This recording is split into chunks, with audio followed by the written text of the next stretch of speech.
Folks, Black Star Network is here. Hold no punches! I'm real revolutionary right now. Support this man, Black Media. He makes sure that our stories are told. Thank you for being the voice of Black America, Roland. Stay black. I love y'all. All momentum we have now, we have to keep this going. The video looks phenomenal. See, this difference between Black Star Network and Black-owned media and something like CNN. You can't be Black-owned media and be scared. It's time to be smart. Bring your eyeballs home. You dig?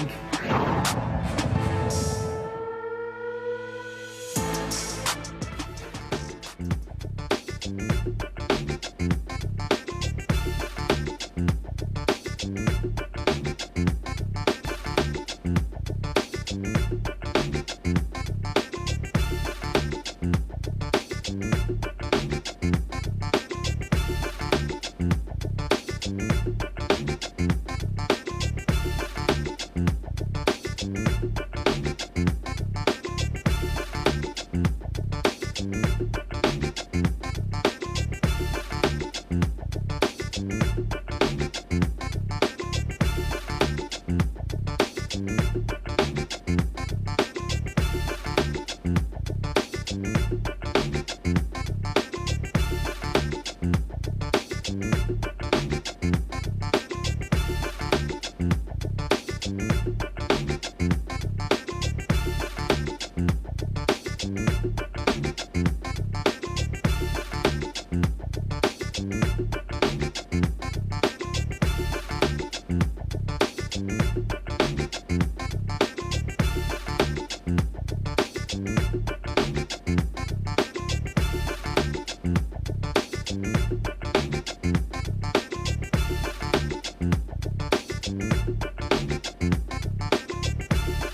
Today is Wednesday, May 29, 2024. Coming up on Roland Martin Unfiltered, streaming live on the Black Star Network. President Joe Biden, Vice President Kamala Harris, they launch in Philadelphia their black voter outreach effort called Black Voters for Biden-Harris. If you didn't hear about it, that's no shock because mainstream media didn't cover it. And frankly, they didn't really prep black-owned media for today's announcement. I'll break it all down. Supreme Court Justice Samuel Alito will not recuse himself from two cases related to the insurrection after reports that flags displayed outside his two homes appear to support the Stop the Steal movement. No shock. The world is waiting for a verdict in the Donald Trump hush money trial. The, of course, jury went home for the night after asking a couple of questions. Marjorie Taylor Greene goes viral after getting spotted in a D.C. airport. We'll talk to the woman who called the MAGA racists out. Plus, comedian Gary Johnson is going to stop by and talk about his new comedy special, Sit Your Ass Down, premiering Thursday on All Black. It is time in our TikTok segment. Two brothers created an app that will take you back in time to experience Chicago's South Side, provide a look at what it was like to live in the Bronzeville area in the 20s, 30s, and 40s. It's time to bring the funk. I'm Roland Martin Unfiltered on the Black Star Network. Let's go. He's got it. Whatever the miss, he's on it.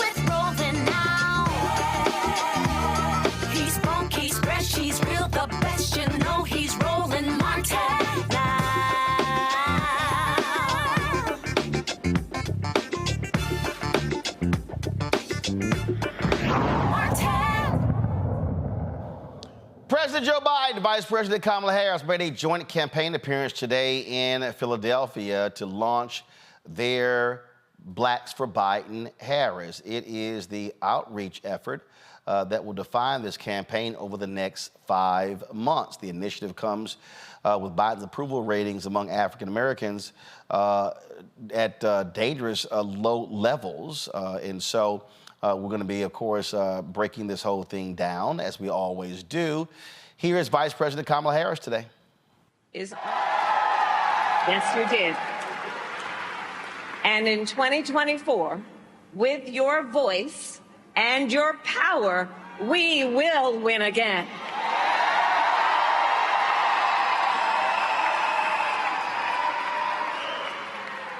Philadelphia, in Joe Biden, we have a fighter, a leader with skill, vision, determination, and compassion. A leader who keeps his promises. As a candidate for president, Joe Biden gave his word that we would fight to address some of the biggest issues facing the Black community, and we have delivered.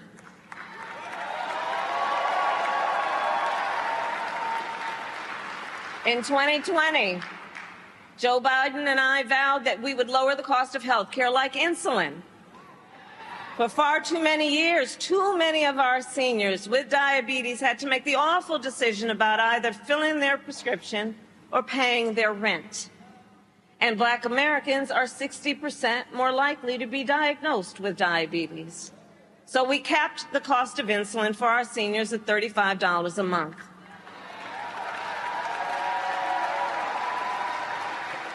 And under Joe Biden's leadership, finally, we took on Big Pharma and finally gave Medicare the power to negotiate drug prices.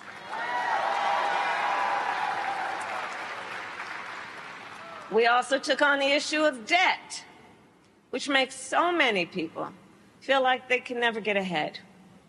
Take, for example, medical debt. We are now making it so medical debt can no longer be included on your credit score.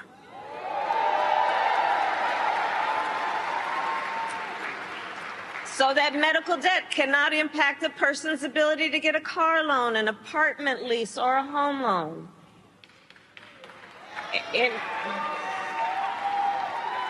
In 2020, we promised to forgive student loan debt.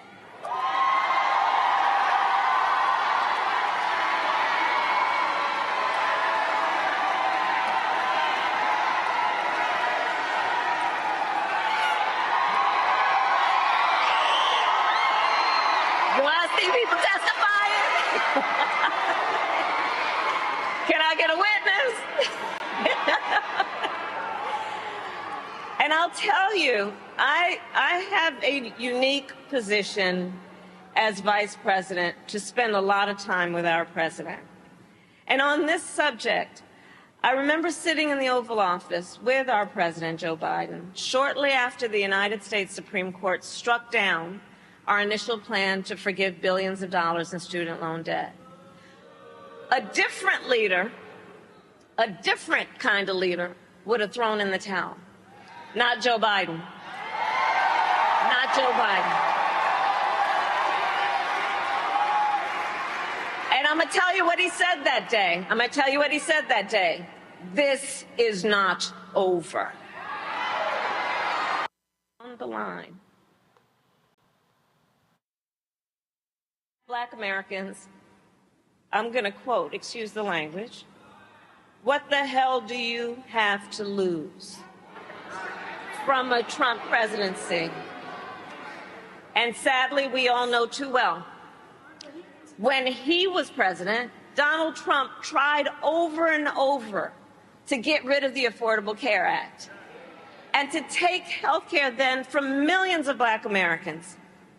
Year after year, he proposed cuts to Social Security and Medicare so that so many of our seniors would be deprived on what they rely on to live with dignity. And then he handpicked 3 members of the United States Supreme Court, the court of Thurgood, with the intention that they would overturn Roe v. Wade, and as he intended, they did. And today, 1 in 3 women and more than half of black women of reproductive age live in a state with an abortion ban, a Trump abortion ban.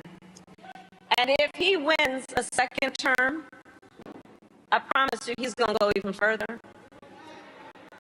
So all of this is to say, who sits in the White House matters. It matters.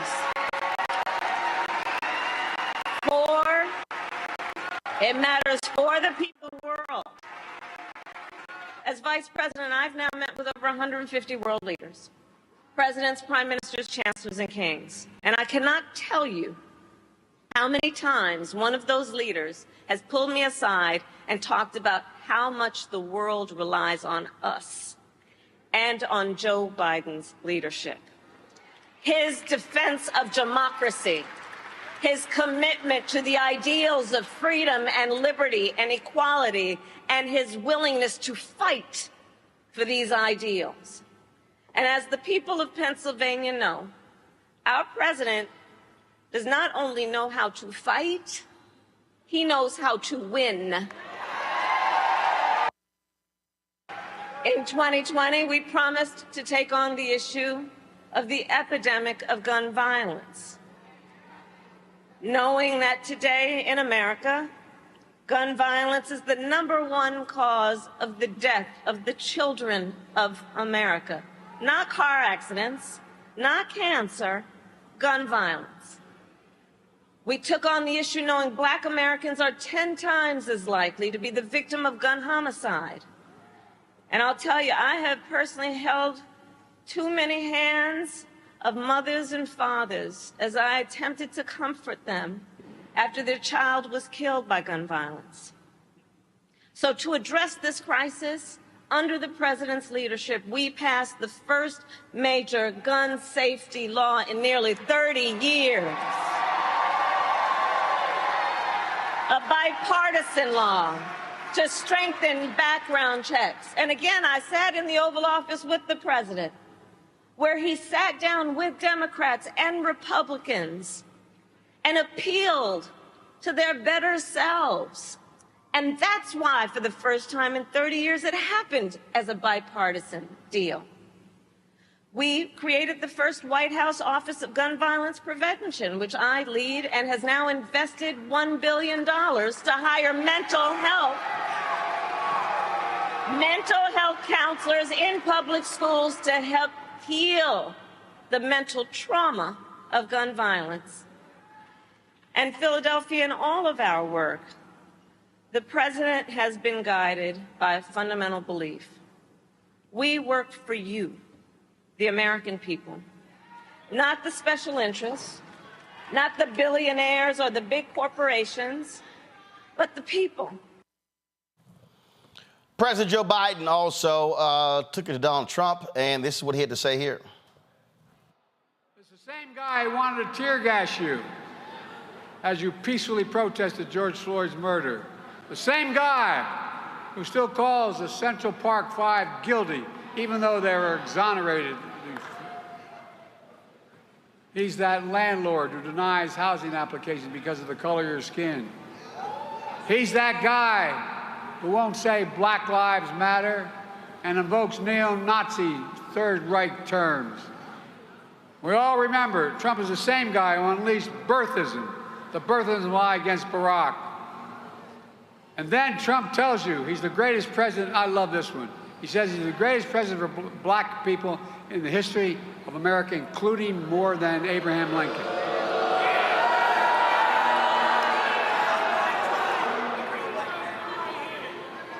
I mean, can you fathom that? Where in the hell? Like I said, I think he injected too much of that bleach in his country. I think it affected his brain. All right, folks. So the event was held today in Philadelphia, and there's several things I got to speak to, and that is, first and foremost, I don't understand how the campaign decided to have this major initiative rollout, this major rollout that was one of the most quiet kept. They had a number of people who were there, a number of black elected officials, Governor Wes Moore, Brandon Scott, the mayor of Baltimore. You had Aaron Ford, who is the, he was the, of course, the Attorney General in Nevada. So, again, I'm not understanding why a bigger deal wasn't made of this. I didn't find out about it till this morning when they sent out about 5 a.m. this directive. This is the press release right here, y'all. You see it right here. This is the media advisory from yesterday. President Biden and Vice President Harris to hold campaign event in Philadelphia, Pennsylvania. On Wednesday, May 29th, President Biden and Vice President Harris will travel to Philadelphia for a campaign event. Additional details to follow. This was sent out yesterday, let's see here, at 11:30 a.m. That was it. That's it? That's how you explain that. So you're doing this whole big rollout. Congresswoman Barbara Lee, working a phone bank there. So all these different things. Again, my thinking is if you're rolling out this major initiative, you do it big. Any black entertainers there performing? You had 4 speakers, a young woman, you had a small business owner, the vice president, the president. That was it. And guess what? MSNBC didn't carry it live. CNN didn't carry it live. So what happened here? The reason I'm saying all of this is because this is the kind of thing that I've been talking about in terms of how do you reach black voters and how do you, in terms of what's the game plan to do so. I was texting several people today trying to figure out what the hell was going on, scrambling, sitting here, okay? And here's the deal. Had somebody given me a heads up yesterday, I would have driven to Philadelphia. I would have broadcast this show from Philadelphia. All those other black folks who were there, 1,000 people that rally, you would have seen their faces, heard from them. I would have had sound bites, all kind of stuff right here on Roland Martin Unfiltered. But the campaign didn't tell anybody. That makes no sense to me. It makes no sense to me. So they're going to be doing things over the next several days. Got events in Virginia. Here's my advice to the Biden-Harris campaign. Have a black media strategy to tell black people. I think in many ways, today's event was treated like it's a local event. You don't roll out a national initiative and you treat it like it's a local event. Are they going to be flooding black syndicated radio shows? I hope so. Are they going to be offering up people to come on this show and others and podcasts? I hope so. I'm just saying, today's event left a lot to be desired. My panel joins me right now. Rebecca Carruthers, Vice President, Fair Elections Center out of D.C. Robert Patillo, host People, Passion, Politics, News Talk 1380 WAOK out of Atlanta. Julianne Malveaux, economist and author out of Washington, D.C. You know, this is listen, the thing here, Rebecca,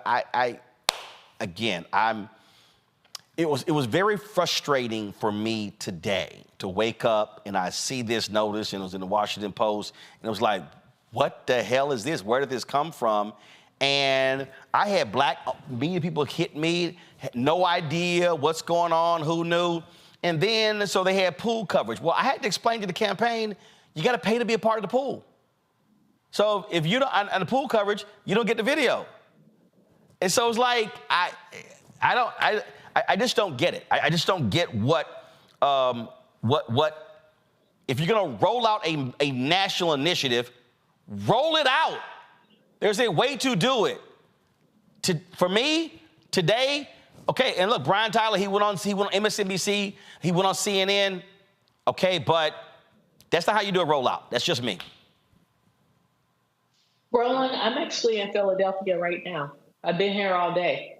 And as I walked around the streets today, the only thing I heard people talk about was how bad traffic was. Oh, yeah, I think Biden and Vice President Harris is here today.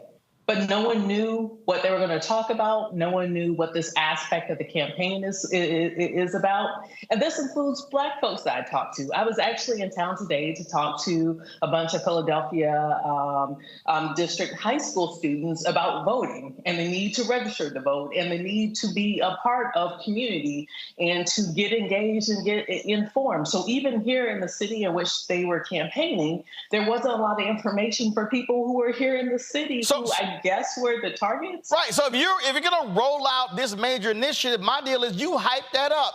I mean, it's like, Harris, Biden, they're coming. Launch this major initiative next week.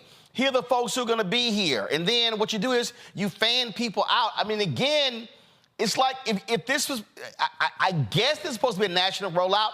I don't know really what the hell it was. I'm just being straight up honest. And again, I've been texting campaign people all day. I've been on the phone. I've been calling other people. And I'm like, okay, if this supposed to be the major thing it is, who knew? The politicians might have known about it, but guess what? The activists, the people who actually knock doors and turn out voters across Pennsylvania, especially Black voters in Philadelphia County, some of them aren't even in Philadelphia today. They're out of town at a conference preparing for the fall. So like the total lack of strategy here, it bewilders me. But here's the other thing that caught me off guard is for months and for years, we have been criticizing this administration for not talking to Black folks. Listening to them and the soundbite that you played at the top of the show, they're talking to Black voters. But guess what Black folks need first? We need them to talk to us as equals. We need them to talk to us as constituents before you turn around and talk to us as voters. Because when you're talking to us as voters, it becomes purely transactional. And Black people aren't feeling it this year. And it's going to be tough if this is how the Biden-Harris administration is rolling out their outreach to Black voters. This is what I have been saying on this show, on radio, on social. And so no one can say, oh, this is all new, Robert.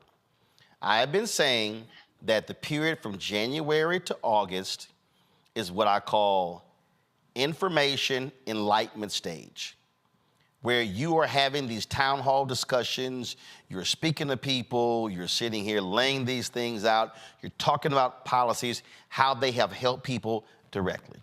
Then the second phase is you're trying to then get them to register. The third phase is to get them to vote. I can't ask you to vote in May if I haven't explained to you what I've done. And not just what I've done, what I'm going to do over the next 4 years. I sat there and I heard what the vice president had to say. I heard what President Biden had to say. Do you know what I did not hear, Robert? I actually didn't hear, this is what I'm going to do for you if I get reelected. That's kind of important. You're absolutely correct, Roland. And the problem is that the Biden administration or the Biden-Harris campaign, they want national attention without having to answer actual national questions. They're so afraid that any event that they have, if they publicize it, that you'll have anti-Palestine or anti-Israeli protesters there, that you'll have people interrupting the speech, running on stage, etc., that they don't want to publicize their events. And because of that, you kind of end up in this Gordian knot where you can't push these issues as much as you want because you're running afraid of Middle Eastern policy and understanding the close connection that many African Americans have with the plight of downtrodden people in Palestine. We saw the same thing last week in Atlanta at the Morehouse speech, where some of the students turned their back, and because of that, you didn't see them having an entire weekend of events around the president coming. Normally, the president comes to Atlanta, they show up, they go to Ebenezer, they tour the civil rights events, they have a town hall meeting on Friday with all the civil rights organizations, etc. They did none of that. They flew in under the radar, they zoomed into Morehouse, they gave a quick speech, and they zoomed out of Morehouse as fast as possible. I'd like to mention the commencement address at Clark Atlanta was far better. One of the best Dr. Brown and require everybody to listen to that speech if you get a chance. But the Biden-Harris administration is going to have to stop running scared. They're going to have to realize that I cannot appeal to black people without offending some white people. And you're going to have to make a decision of which one of those voting bases was more important. That for everything that was done at that event in Pennsylvania today, having one sentence on reparations would have done more than everything the rest of that speech did. And yes, that will scare off some Midwestern Rust Belt voters, but those people are already going to vote MAGA anyway. If they had one sentence in there talking about, look, we didn't get criminal justice reform done, but this is how we're going to get it done before the fall. Or we didn't get voting rights done, this is how we're going to get it done before the fall. I just saw Mike Johnson go to the White House and strike a deal on foreign aid with President Biden when they said that could never happen at all. The reason they ousted McCarthy was over this issue of federal aid, foreign aid to Israel and Ukraine and Taiwan, etc., and they got it done. So don't tell me you can't negotiate on voting rights. Don't tell me you can't negotiate on criminal justice reform. So their message is falling on deaf ears, and they need to take all the black folks they got in that room in the White House making these black policies and just show them out the door. Bring Roland and some more folks in who really know how to talk to these communities. You're going to have to get on Black AM radio. You're going to have to get in and not just go on the Breakfast Club because you think that talks to the most people. You're going to have difficult conversations with the black community about what hasn't gotten done and what's going to need to get done. But if you just want these self-aggrandizing and campaign stops where you have no questions and you play flowery music, you're going to continue to see those numbers drop. I don't see a turnaround coming anytime soon. Julian, let me be perfectly clear. Do I believe there needs to be a concerted effort to reach black voters? The answer is yes. Do I believe that what the vice president has been doing when she's been traveling, she went to Atlanta, she was in Detroit, they're planning other stops talking about economic policies? The answer is yes. But I also think it has to be different. I thought in Detroit, in Atlanta, there was Q&A with the guys with Earn Your Leisure. In Detroit, it was a traditional speech. In Milwaukee, it was a Q&A with D.L. Hughley. To me, though, I think they should be town hall conversations. I think there should be questions from a variety of people, again, talking about economic issues. I believe that, again, if you're going to have, and again, I'm sitting here looking at Twitter, and I'm looking at all of these different black elected officials who were there. You got the Attorney General from Nevada, criminal justice issues, the governor of Maryland, the mayor of Baltimore, and other black mayors as well. And I'm just sitting here going, okay, great. That was a rally there that lasted 39 minutes. We live streamed it. 2 speakers, president and vice president. Okay, what else was there? Again, if this was the big national rollout, I'm sorry. It was like hot air being let out of a balloon because folk didn't know. This is just me. If I'm gonna have a national rollout of Blacks for Biden-Harris, it was at 2 p.m. What I'm gonna do, I'm gonna say, okay, what black syndicated radio show host is in afternoon drive time? That's D.L. Hughley. Hey, D.L., we want you broadcasting your show from the site of the rally. So when the rally is over, we're going to take a lot of these officials and we're going to walk them right over to you and have them on your show. That's how I'm going to do it. I'm going to sit here and say, I want other, if there are any radio talk show hosts who are in drive, look, Karen Hunter's show is in the afternoon, around the same afternoon, even the same time. I'm going to have her there as well. Again, I'm actually trying to make this thing a big thing. That's what I'm doing. I'm sitting here thinking about black podcasters. I'm thinking about black digital shows. I'm thinking about black influencers on social media. That's what I'm doing. I'm sorry. I didn't feel any of this. And I'm just like, and again, I was a little pissed this morning because I had no idea it was even happening. And I was like, and again, it's 2 hours down the road.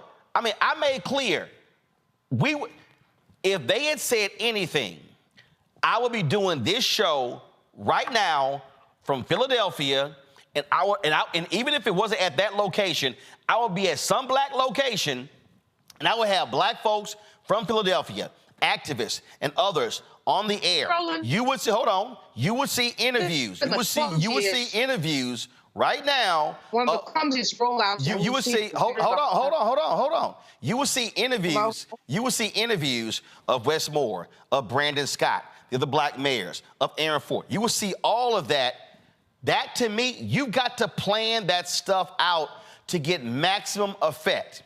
The cable networks totally ignored it, and so I guarantee you, by this time tomorrow, if they look back and look at the coverage, you're going to literally see about that much coverage because, frankly, it wasn't rolled out properly. Well, Roland, what I'm seeing is, first of all, I want to say something to Robert. I want to just say, congratulations, brother. You did a good job, and you keep it going. We appreciate your run. You did.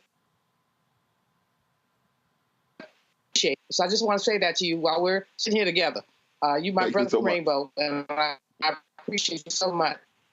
That one is one of the clumsiest rollouts that I have ever seen. Clumsy, MF, clumsy. Why be so clumsy? This is news. Meanwhile, the orange man is taking up the space of the world. Forgive me for wearing orange today. It is my favorite color, but whatever. But he's taking up all the space of the world. This could have been huge. It's not huge because they didn't call Roland Martin. They didn't call Karen Hunter. They didn't call anybody. They're sitting there underground in Philly like they ashamed of themselves. They shouldn't be ashamed of themselves. This is why Biden is going to have a very hard time winning. They have to thump themselves on the chest. They have to say, this is what we're doing. It's insufficient to go to Morehouse and then, as Robert said, then hide. You go there, you give a great speech, but then you run and hide. It's insufficient there's so many things that are just so insufficient. But President Biden should have had a meeting with Dr. Daniel Black, who was the commencement speaker at Clark Atlanta, who brought it. He should have had a one-on-one with him, a photo with him, something like that. He is running from his base, and in running from his base, others are running toward the orange man. This is just absurd. And, I mean, you've nailed it. You put yourself out there, Roland, in so many ways to say, let's get this work done. But we've got a president who seems to be afraid of his own shadow. And it's wrong. And then our vice president, we love her, of course. We love her. But she doesn't have the bandwidth because she has to report to the president to do what she needs to do. So what we have happening here is a president who's done very good work. The economy is doing okay. I'm not going to give it an A+, but maybe a B-.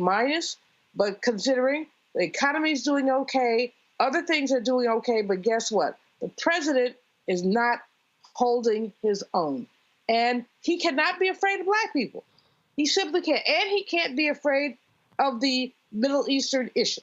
Everybody's not going to agree with him, but people respect him. Well, he can't run from it. You can't run and you can't hide. I guess what, first of all, let me do this here. Let me go to a break and we'll come back.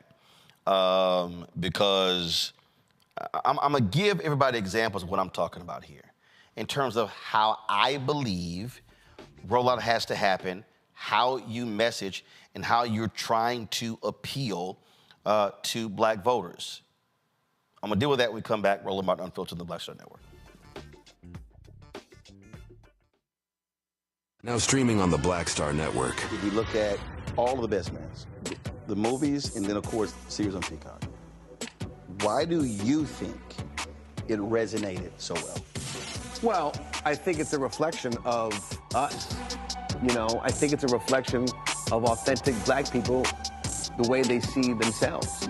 And in some instances, aspirationally so.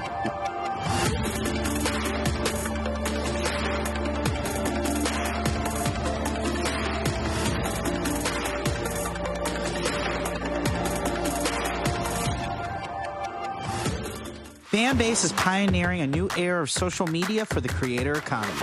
This next generation social media app with over 600,000 users is raising $17 million, and now is your chance to invest. For details on how to invest, visit startengine.com/fanbase or scan the QR code. Another way we're giving you the freedom to be you without limits. What's up, everybody? It's your girl, Latasha from the A. And you're watching Roland Martin Unfiltered.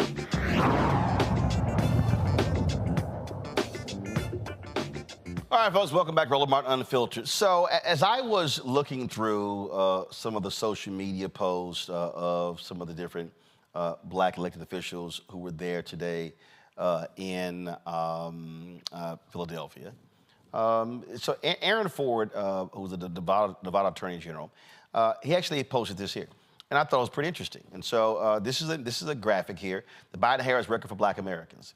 Created 2.6 million jobs for black workers, lowest black unemployment rate on record, helped black entrepreneurs start businesses at the fastest rate in 30 years, capped the cost of insulin at $35 for seniors, helped close the racial wealth gap by 60%, invested more than $16 billion in HBCUs, and billions in student loan debt forgiven, passed the most significant gun safety legislation in decades, appointed the most ever black judges to the federal bench.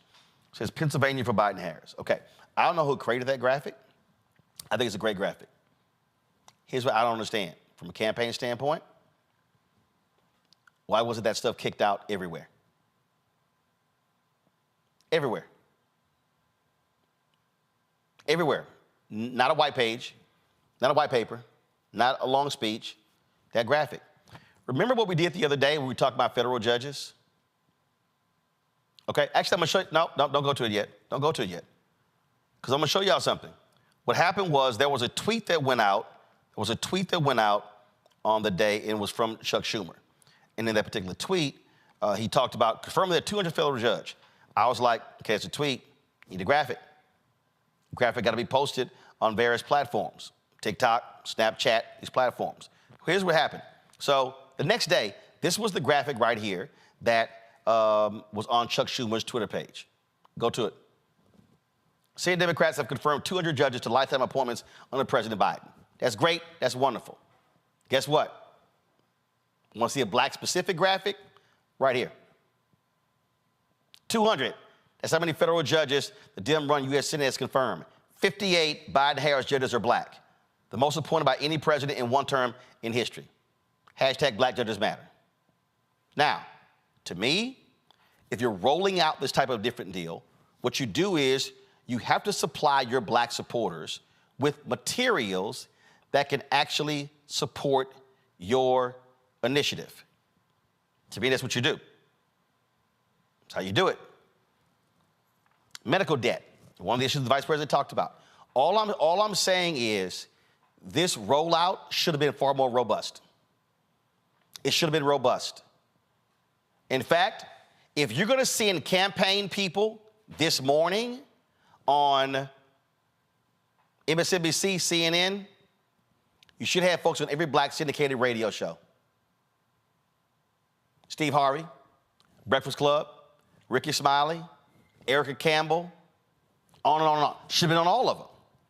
So what is frustrating to me is that if you're going to do it, go big. Go big. They're talking about rolling out an 8-figure investment. Okay, where? Where are you spending the money? What platforms? Black targeted, black owned, mainstream, which one? And as I said very clearly, they weren't covered today they were not covered by mainstream media. I actually posted a tweet on that. They didn't cover it. So again, you did a campaign event. What did you get out of it?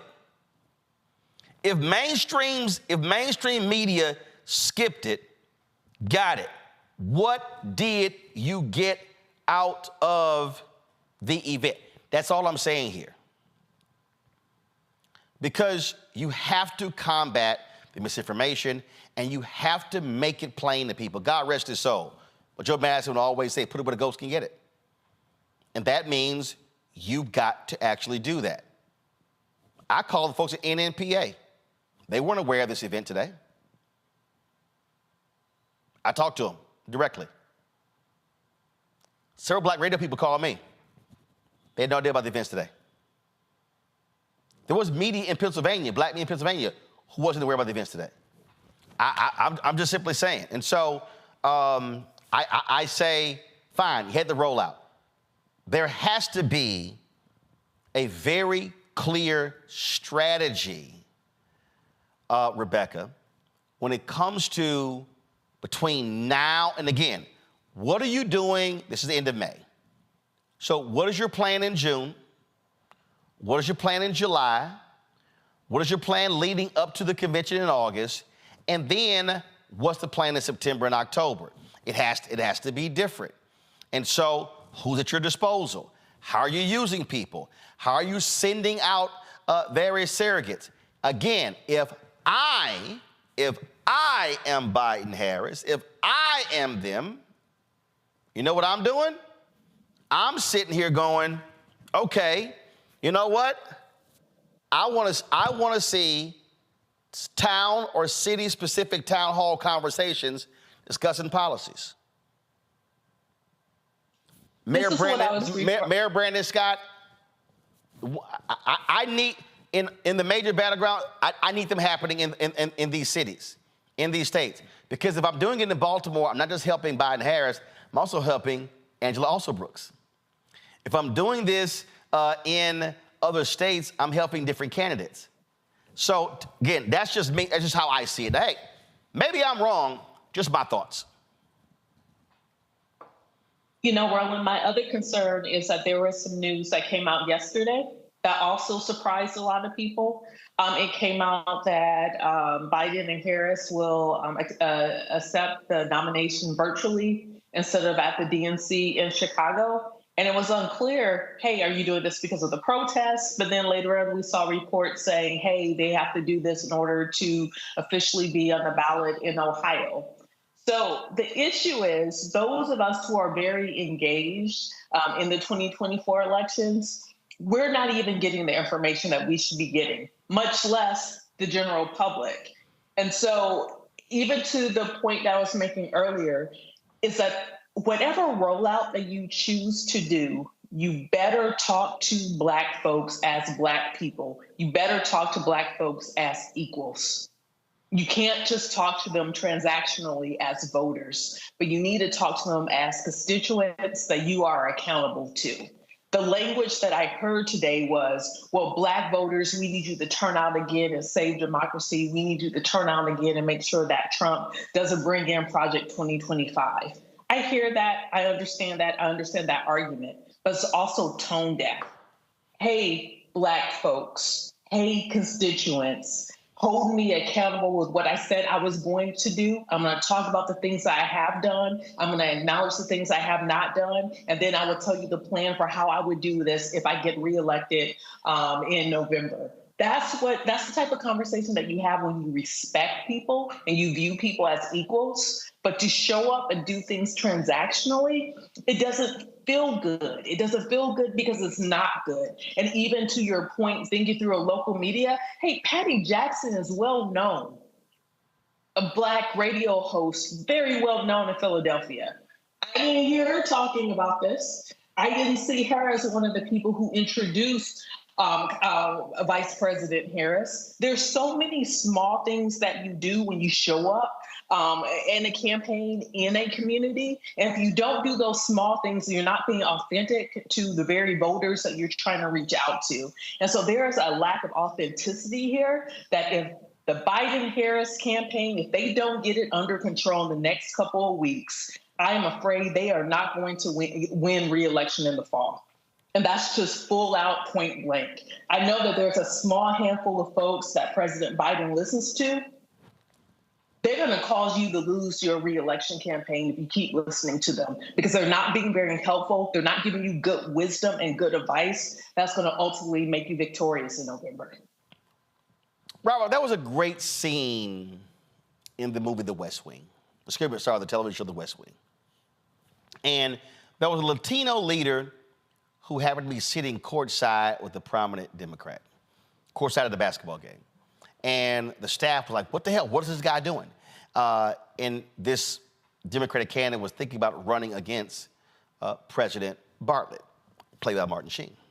So they hit the Latino leader, and he came to the White House. So they started telling him, we gave you this, this, this, this. And he then said, that was the last election. What do I get now? So when I talk about what are you doing now, they have to articulate a forward-thinking agenda. And so it can't just be, we're going to get voting reform, we're going to get a criminal justice reform, but you told me that 4 years ago. And so that's the other thing. They have to articulate a forward agenda. I don't care if the slogan's called finish the job, whatever it is, but it has to be a forward-thinking agenda. What I am seeing right now, and again, let me be real clear. I've been paying a lot of attention. What I'm seeing and hearing a lot is, we did this, we did this, we did this, which is all stuff that you have to say. But you also have to articulate, but this is what I'm going to do for you if you give me 4 more years. You're absolutely correct, and deep in the Atlanta market, the Biden and Harris campaign has been running these Trump or the devil commercials just into the ground. Trump is racist. Trump. Everybody knows that already. You're no longer moving the needle. You're wasting your money running those campaign commercials. The people who think Trump is a racist already aren't voting for Trump. The people who don't think Trump is a racist already are voting for Trump. You're not creating new voters. You're just simply navel gazing at that point in time.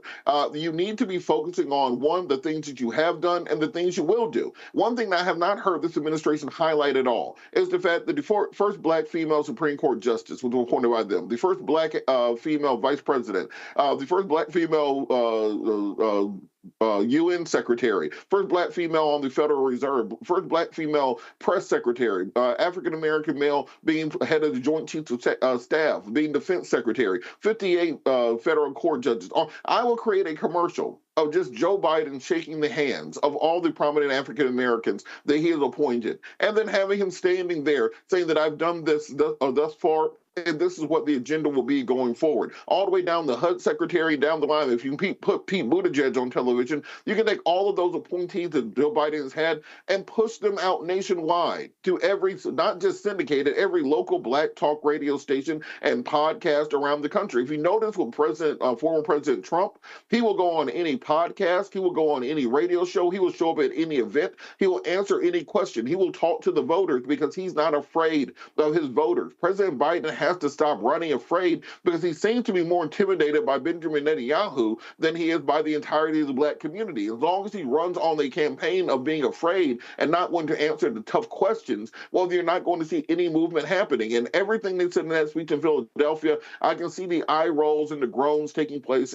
among voters who are hesitant to vote right now, because you're not pushing that bold agenda going forward as to what exactly you are going to do in the next 4 years. And there are many people who have nostalgia now for those 4 Trump years. We can no longer simply discount the black people who are supporting Trump. You got one of those influential young black female rappers, Sexy Red, running around the country with a MAGA hat on, saying "Make America Sexy Again." You got Waka Flocka Flame. You got Lil Pump. You got Woe Vicky. You got Teddy Riley. You got a lot of people in the community where it's starting to hit a tipping point where you can no longer simply say, well, those are just some crazy Negroes. Now you have to say, well, this is actually some statistical evidence saying that there are some young black voters who grew up in that period of time where you had President Trump as basically a reality show host as president, being entertaining, giving out stimulus checks to people, giving out PPP loans to people, telling your mama jokes, all those other things. And they see that through a lens of that being their childhood, that being a better time, that being a better day. And they see the Biden administration as being the adults in the room, paying the bills, keeping us out of wars, being boring. And you have to realize you have to message to those folks, because that's a new generation of voters. They're not tied down to the traditions of the black community. They're forging an entirely new future based on their own lived experience. And if you don't recognize that and address that, you're going to fall behind. So here's the thing, as I look at this, Julian, and again, I was just sitting here thinking about imagery. I was thinking about the couch. Mm-hmm. And again, now some would say, oh, you're playing fear. I would actually lean to the couch. And I would say, this is how I would do it. I would say, you pissed off about the Dobbs decision? Yeah. That's because a lot of people stayed on the couch in 2016. Mm-hmm. Are you mad about affirmative action being overturned? Yeah. Mm-hmm. That's because a lot of people stayed on the couch in 2016. Are you upset with it? That's the couch. Mm-hmm. I would make, here's the deal, and this is the crazy thing. They have a story to tell. I'm going to say this, and for the life of me, I have no idea why this White House and why the campaign doesn't do this here. This has been the most active civil rights division of the Department of Justice since Robert Kennedy was the Attorney General. They have put wardens in jail, jailers in jail, cops in jail, hate crime convictions. They've tackled redlining, on and on and on. They never talk about it. You did not get the George Floyd Justice Act. Got it. But you have a DOJ that is actually being aggressive in dealing with criminal justice reform. How do you not talk about it? What they've done is they've created this whole notion that, no, we gotta create this wall between DOJ and the White House. Yeah, but you don't build a 30-foot wall to keep yourself out. You can't. They can literally say, Biden could stand there and say, under my Department of Justice, there are 10 patterns and practices, investigations of police department when it comes to police brutality, the treatment of American citizens. There was one under Donald Trump. Really? Hold on, I'm not done. He could say, we've invested in police training, but we've also held them accountable for bad actors when they do wrong. I do not understand how you have a criminal justice reform story to tell and they won't tell it. I am flabbergasted, and I have literally asked top White House officials, why do y'all never bring it up? I don't hear it coming from the White House podium. I don't hear it in his speeches. I don't hear it in her speeches. I don't hear it from the campaign. And it's like, what? Are you afraid that MAGA's going to call you soft on crime? No, you can tell them we believe in accountability, and hell, we've got all the videos to show for it, Tyree Nichols and on and on and on. So I don't understand why they're scared to bring it up. This is a typical problem with Democrats. They're always afraid to claim their base. There are a lot of things they have to say, they can say, really about, as you say, criminal justice reform or any number of other things. They're afraid to claim their base. They think they're going to alienate some crazy white man with a MAGA hat who wasn't going to vote for them anyway, but they're afraid of that. And, you know, Roland, I've been reading, I guess I'm bored, Project 2025, which is frightening. And I would invite our people, those who are watching you, who are, I guess, woke might be the word we might use, go read that stuff. Go see what they say they're going to do. They would eliminate the Department of Education. They would eliminate student debt reform, relief. There are a list of things. Of course, affirmative action and DEI are under the bus right now.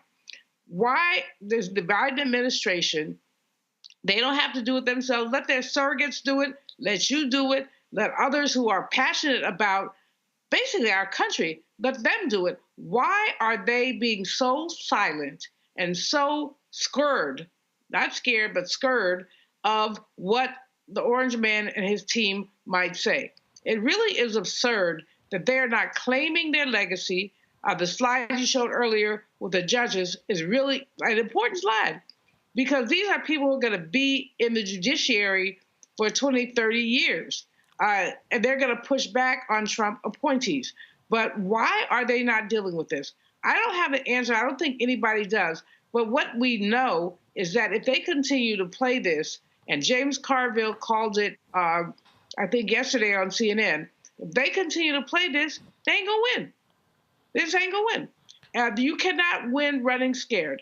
The other side is aggressive, assertive, forceful, exacting, and these are, right now, what I see is the Biden-Harris administration being a bunch of wimps. It's unacceptable. They're leaving us in the dust. They're forcing us to bite dust. And so, you know, you're absolutely, they need to hire you and have you working for them 24/7. No. First of all, because I have little tolerance for folk who move slow, who take forever. Because I'm telling you right now, this graphic right here, I hit my man Keenan. We had it in 2 hours, and that was with revisions. So the campaign still hasn't done this graphic. They still haven't done it. The campaign ain't done this graphic. That was Chuck Schumer's office. I'm like, what the hell are y'all doing?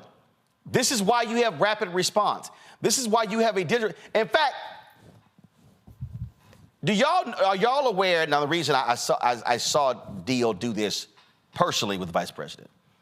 Are y'all aware that when they had the discussion in Milwaukee, Dio Hughley apologized to the vice president because he listened to what the trolls were saying about her record as California Attorney General, and he apologized for being wrong about her record? Have y'all seen the campaign push that video anywhere? That's a perfect example. This is a perfect example of how you totally blow a moment. Here you have Dio Hughley saying, I made a mistake and I believed some lies about the records of Vice President Kamala Harris, and I ripped her in 2020 because of that, and I apologize for being wrong. They haven't run it anywhere. That should be a video. They haven't run it anywhere. And I'm going, what are you doing? So they're going to have again, a lot of things they're going to be doing. It's a lot more work that needs to be done when it comes to this black outreach effort. So I know they're watching. Just I hope y'all paying attention. Gotta go to a break. We come back. Woo! Bleach, blonde, bad, built, butch body. A sister confronted Marjorie Taylor Greene, the D.C. airport. That sucker went crazy viral. She joins us next. Don't forget to support Roland Martin Unfiltered on the Black Star Network by joining our Bring the Funk fan club. Your dials allow for us to do the work that we do here because y'all know these advertisers ain't trying to support black-owned media. And so senior check and money order to P.O. Box 57196, Washington, D.C., 20037-0196. Cash App, $RM Unfiltered, PayPal, R Martin Unfiltered. Venmo is RM Unfiltered. Zelle, Roland at RolandSMartin.com. Roland at RolandMartinUnfiltered.com. We'll be right back.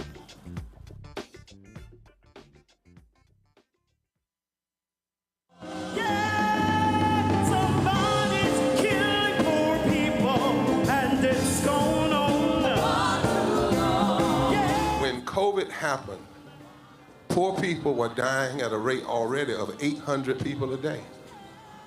Before COVID, if you went to a funeral every single day, it would take you 600 years to attend all the funerals of the people who will die from the ravages of policy violence, poverty, and low wages in America in just 1 year. It would take you 2 years and 19 days to go to all of the funerals of the people that will die today, and oftentimes silence. Nobody talks about this political genocide, but we are determined today to remember their death and be a resurrection of voting power and voice power like never before. Economic justice and saving this democracy are deeply connected.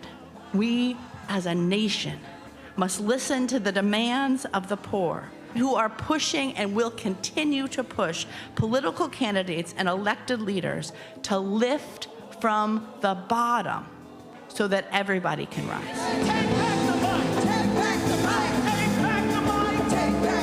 We are the poor, the marginalized, and the underpaid.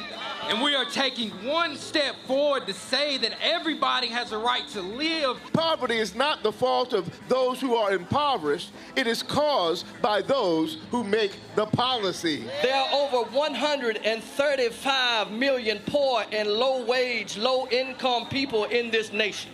The biggest block of potential voters by far is low-income, low-wage voters.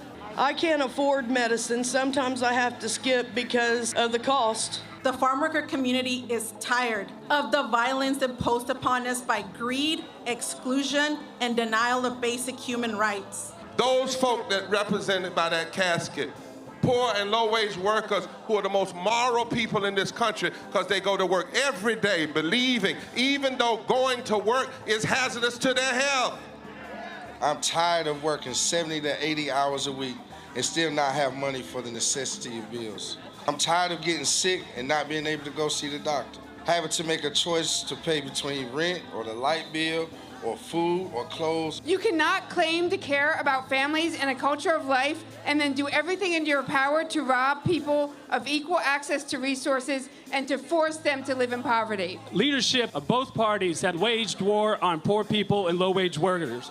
And this government has treated people experiencing poverty, including their military families, with disdainful, deliberate, malicious neglect. So the truth is that my son died from poverty. We refuse to accept poverty as the fourth leading cause of death. The fourth leading cause of death in this, the richest country in the world. We march today for our children and the generations to come.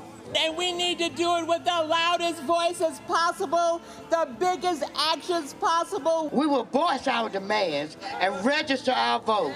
When we stand up and when we stand together, things change. There is the electorate that is, and then there is the electorate that should be. 34 million eligible poor and low-income voters did not vote in 2016. If just 20% of those voters in swing states were mobilized around an agenda, they could change the political outcome of every election. So we're launching the most massive voter mobilization and turnout campaign in history of poor and low-wage voters, allies, and religious leaders. People are dying, but we know it doesn't have to be this way. And so we are calling on everyone to join us in this Poor People's Campaign, a national call for moral revival. We are here, we will be seen, we will be heard, and our power will be felt. We don't need to be an insurrection. We are a resurrection that will be felt across this country. Are you ready? Ready? Ready? Ready? We are a resurrection, and we are ready. And we won't be silent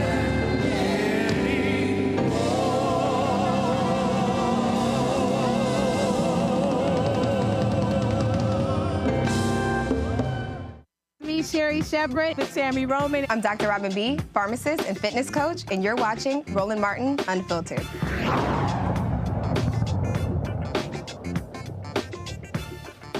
Well, crazy deranged Marjorie Taylor Greene goes viral again. This time, she didn't even open her mouth when a black woman called her out at the D.C. airport. Watch this. Beach blonde, bad build. How you doing today? How you be? You didn't like that, huh?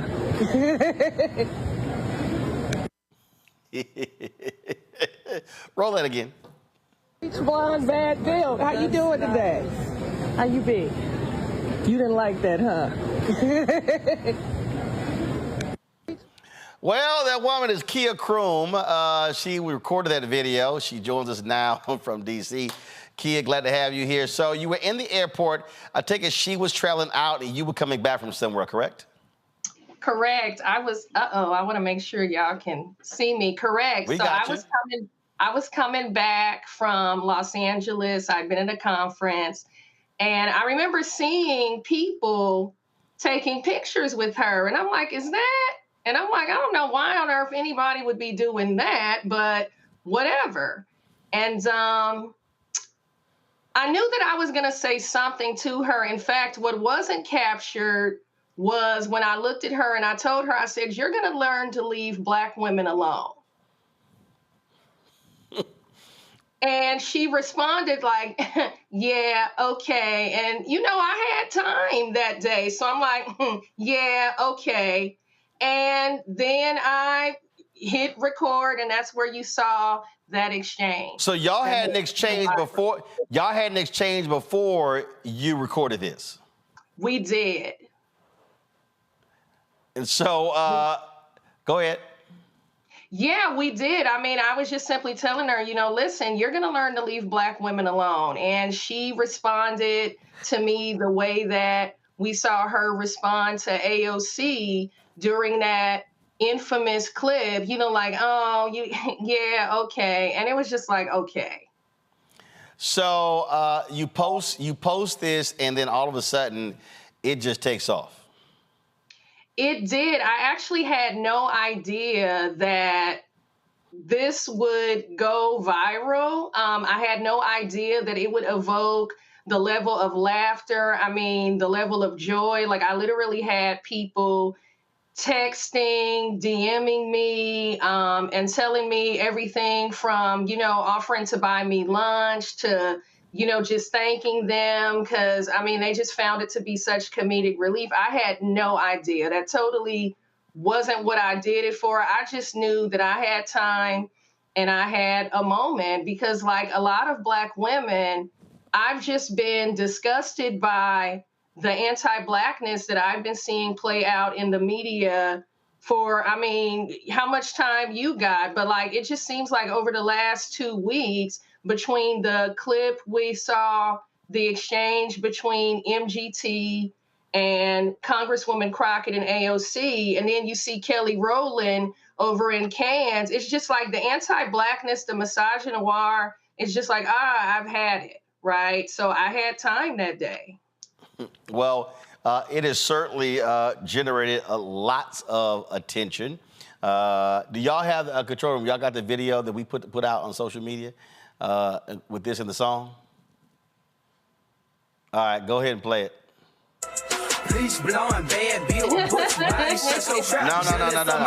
No. Keenan put out on social media. He used her clip. Y'all kill that. On social media, Keenan posted the clip of Kroon with her. It was hilarious. Hold on, let me see if I can find it. Because I saw it, I said, oh, this is just too much right here. And it's gotten probably, let's see here. All right, check it out. Let's see. So I'm looking for Keep your distance, I ain't dealing with your cap. Yeah, I'm looking for, that's not it. Come back to me, come back. So I'm looking for so he posted it, and it was her included, and oh my God, when I say I fell out, oh, here it is, go. Bad Bill, how you doing today? How you be? You didn't like that, huh? Bleach blonde, bad Bill, butch body, shut your trap. Jealous of my style, cause you know I got that snap. Oh, that was just too much. And again, you see right here, oh my God, we've got more than 2,200 comments. Almost 24,000 folks have liked it. Just flat out hilarious. Questions from the panel. Robert, you first. At that moment, you talked about the attacks on Black women, and we've discussed that ad nauseum on this show, whether it's Marilyn Mosby, whether it's Fonnie Willis, whether it's Keisha Lance Bottoms, Lori Lightfoot, Mira Cantrell, Marianne Bowser, on down the line. What do you think can be the instructive nature of this moment with Jasmine Crockett, where we simply decide, instead of playing by their rules and playing by these genteel games, actually just simply respond to them in kind? Yeah, I mean, I'm just gonna be honest, like under ordinary circumstances, I'm a sweetheart. I'm probably the sweetest person you could ever meet in life.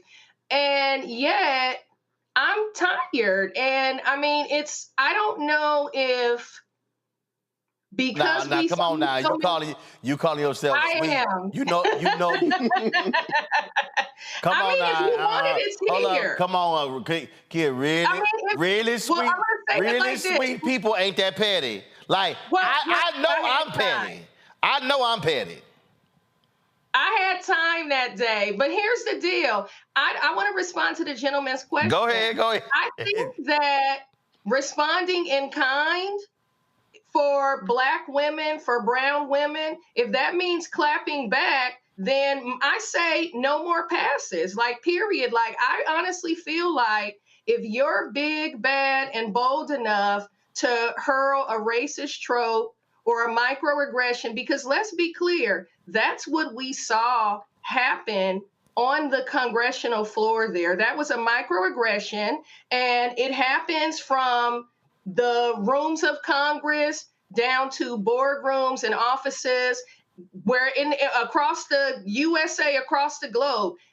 I'm of the mind at this point that in kind, if you're big, bad, and bold enough to hurl a trope, you're big, bad, and bold enough to get it right back dug in your face. You know what I mean? And that's just where I'm at, because I think that it's taken as passivity. I don't know if it's taken as passivity. What I see a lot of women of color, Black women doing when attacked, because when you're attacked, especially in a public discourse like that, it's very like disorienting. And I don't know how Congresswoman Crockett, like, I commend her for holding her composure. Like, I saw, a little like, and like, she said, ain't nothing, about me, or whatever she was saying in that moment. But I can't imagine how humiliating that had to feel at that point in time. So you know what?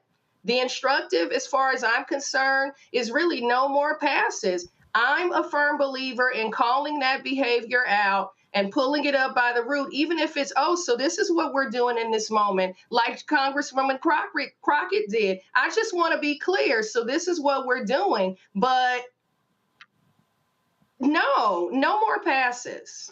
It's just too much. Just a quick follow-up also. Marjorie Taylor Greene, in response, posted a picture in a bikini this weekend. Do you think that will change the conversation about her being bad, built with a bush body? Hell no, because it was Photoshopped. No. And somebody dared to comment, she would beat your butt or something like that. And I'm like, okay, I don't throw hands. I deal with lawyers and I'm not going to say, but listen, I'm not going to throw hands with her. Too many people in my family depends on me and rely on me to find myself in some fisticuffs, as my grandmother would say, with somebody. Like, I don't even have anything for that, but absolutely not. Absolutely not. No. So Robert, Rebecca, this is the photo Robert was referring. Okay, Rebecca, go ahead. Bless her heart. Thank you so much for being on the show tonight. I know that you are not a professional troll. I also know there's a lot of people who want to support you. So can you tell us more about who you are, what you do, and how we can support you?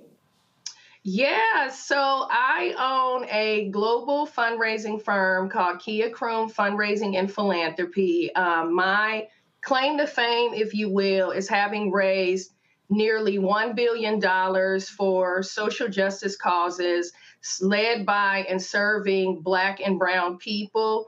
And I mean, I love it. I meet some of the most incredible Black women, brown women you could ever imagine, women that are really on the front lines trying to affect social change and fight structural inequities, which is, I think, why, that moment we witnessed struck me so much, because I look at it this way. Here you had Congresswoman Crockett. People are assembled to take care of business at hand, and you have someone making a mockery and a caricature of a Black woman in a public discourse. The Black women and brown women that I know are laying down their lives for the sake of social justice, like Black women have always done. So that is the work that I do, and you can find me at www.kiakroom.com. And drop me a line. My social handles are the same, Kia Kroom. And I'm happy to connect with anybody that's about social change and as passionate about it as I am. Thank you for having me. Julianne? Okay, baby sis. Google me, call me. I am taking you to lunch. I live in D.C. You the bomb. Yes. So just JulianneMalvo.com. I would be happy to buy you lunch and to basically hang out with you. I'm just loving what you did. That's one. Number two, these people, this misogynoir, has been so advanced that they attack us from our credentials to our eyeglasses. To our appearance. From our credentials to our, yes. And so this is unacceptable. So thank you for calling that BBB. And there was a missing B there, you know, because of the BBB. Roland knows what the B is. But basically, thank you for calling her out. Now, the other piece of this is, it's not just MTG. She's a nasty piece of work, but she's been one since she was born. She doesn't even need to be breathing air. That's a waste of air. What is your thought as a PR maven and a fundraiser about how we deal with misogynoir more broadly? Robert called out some of the names. We've seen them.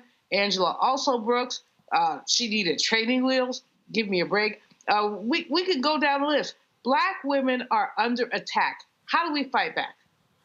Yeah, I mean, no more passes. Period. No more passes.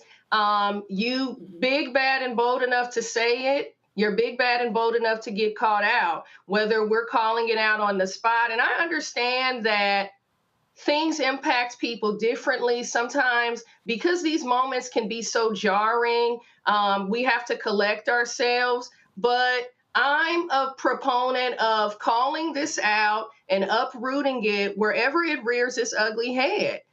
Period. I honestly think that it's going to take not just Black women, because I hear a fair amount of Black women talking about misogynoir. Yeah, we're the target, but I think that it's going to take more Black men speaking up.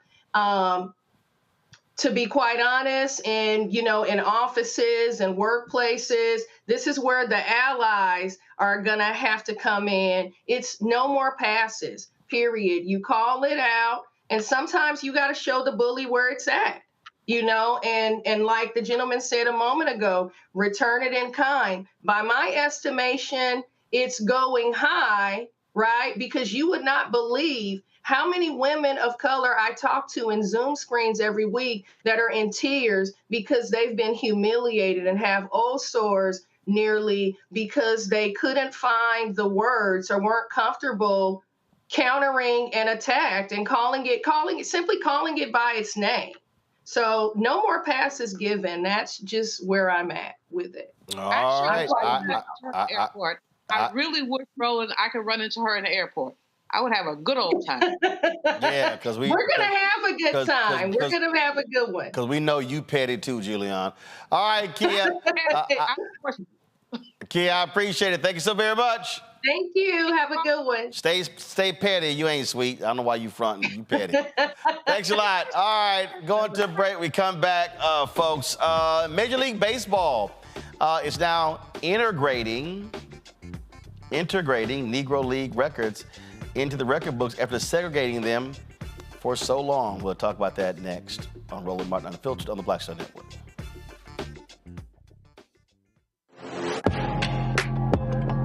A lot of y'all have been asking me about the pocket squares that we have available on our website. You see me rocking the Shabori pocket square right here. It's all about looking different. Now look, summertime is coming up. Y'all know, I keep trying to tell fellas, change your look, please. You can't wear athletic shoes every damn wear. So if you're putting on linen suits, if you're putting on some summer suits, have a whole different look. The reason I like this particular pocket square, the Shabori, is because it's sort of like a flower and looks pretty cool here versus the traditional boring silk pocket squares. But also I like being a little different as well. So this is why we have these custom-made feather pocket squares on the website as well. My sister actually designed these after a few years ago. I was in this battle with Steve Harvey at Essence, and I saw this at a St. Jude fundraiser. I saw this feather pocket square, and I said, well, I got some ideas. So I hit her, and she sent me about 30 different ones. And so this completely changes your look. Now, some of you men out there, I had some dudes say, oh, man, I can't wear that. Well, if you ain't got swagger, that's not my problem. But if you're looking for something different to spruce up your look, fellas, ladies, if y'all looking to get your man a good gift, I've run into brothers all across the country with the feather pocket squares saying, see, check mine out. And so it's always good to see them. And so this is what you do. Go to RolandSMartin.com/pocket squares. You can order Shibori pocket squares or the custom-made pocket squares. Now, for the Shiboris, we're out of a lot of the different colors, and I think we're down to about 200 or 300. So you want to get your order in as soon as you can, because here's what happened. I got these several years ago, and the Japanese company signed a deal with another company, and I bought them before they signed that deal, and so I can't get access to any more from the company in Japan that makes them. And so get yours now. So come summertime, when I see y'all at Essence, y'all could be looking fly with the Shibori pocket square or the custom-made pocket square. Again, RolandSMartin.com/pocket squares. Go there now.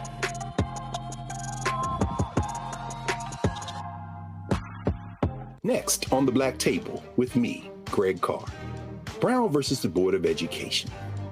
The history books call it the court decision that ended racial segregation in American schools.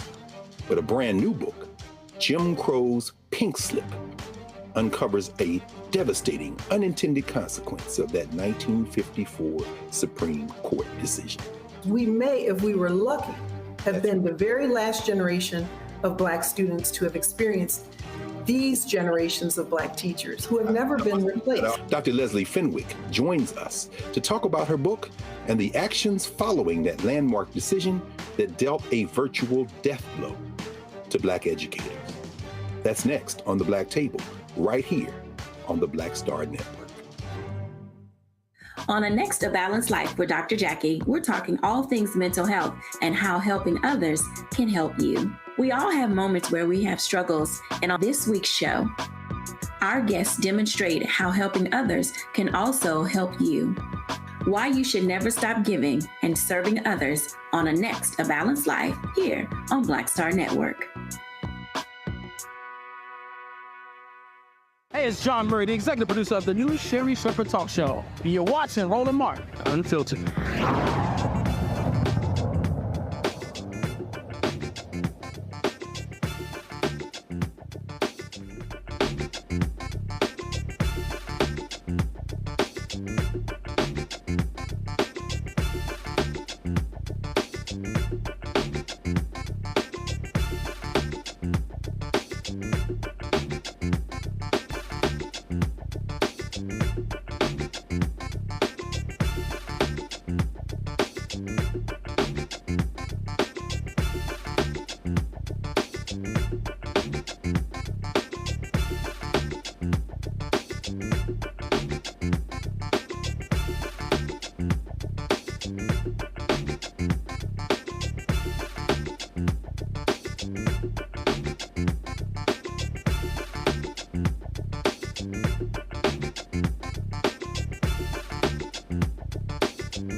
Major League Baseball has announced that they will be including the records of Negro League players in Major League Baseball stats. So this is a holdover from segregation. So let me tell you what white folks did in this country.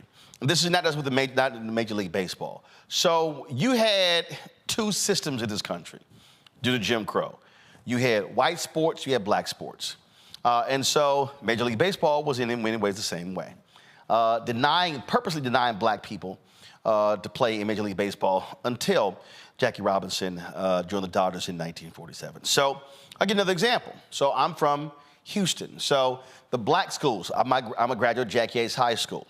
We won several PVIL championships. That's called the Prairie View Interscholastic League.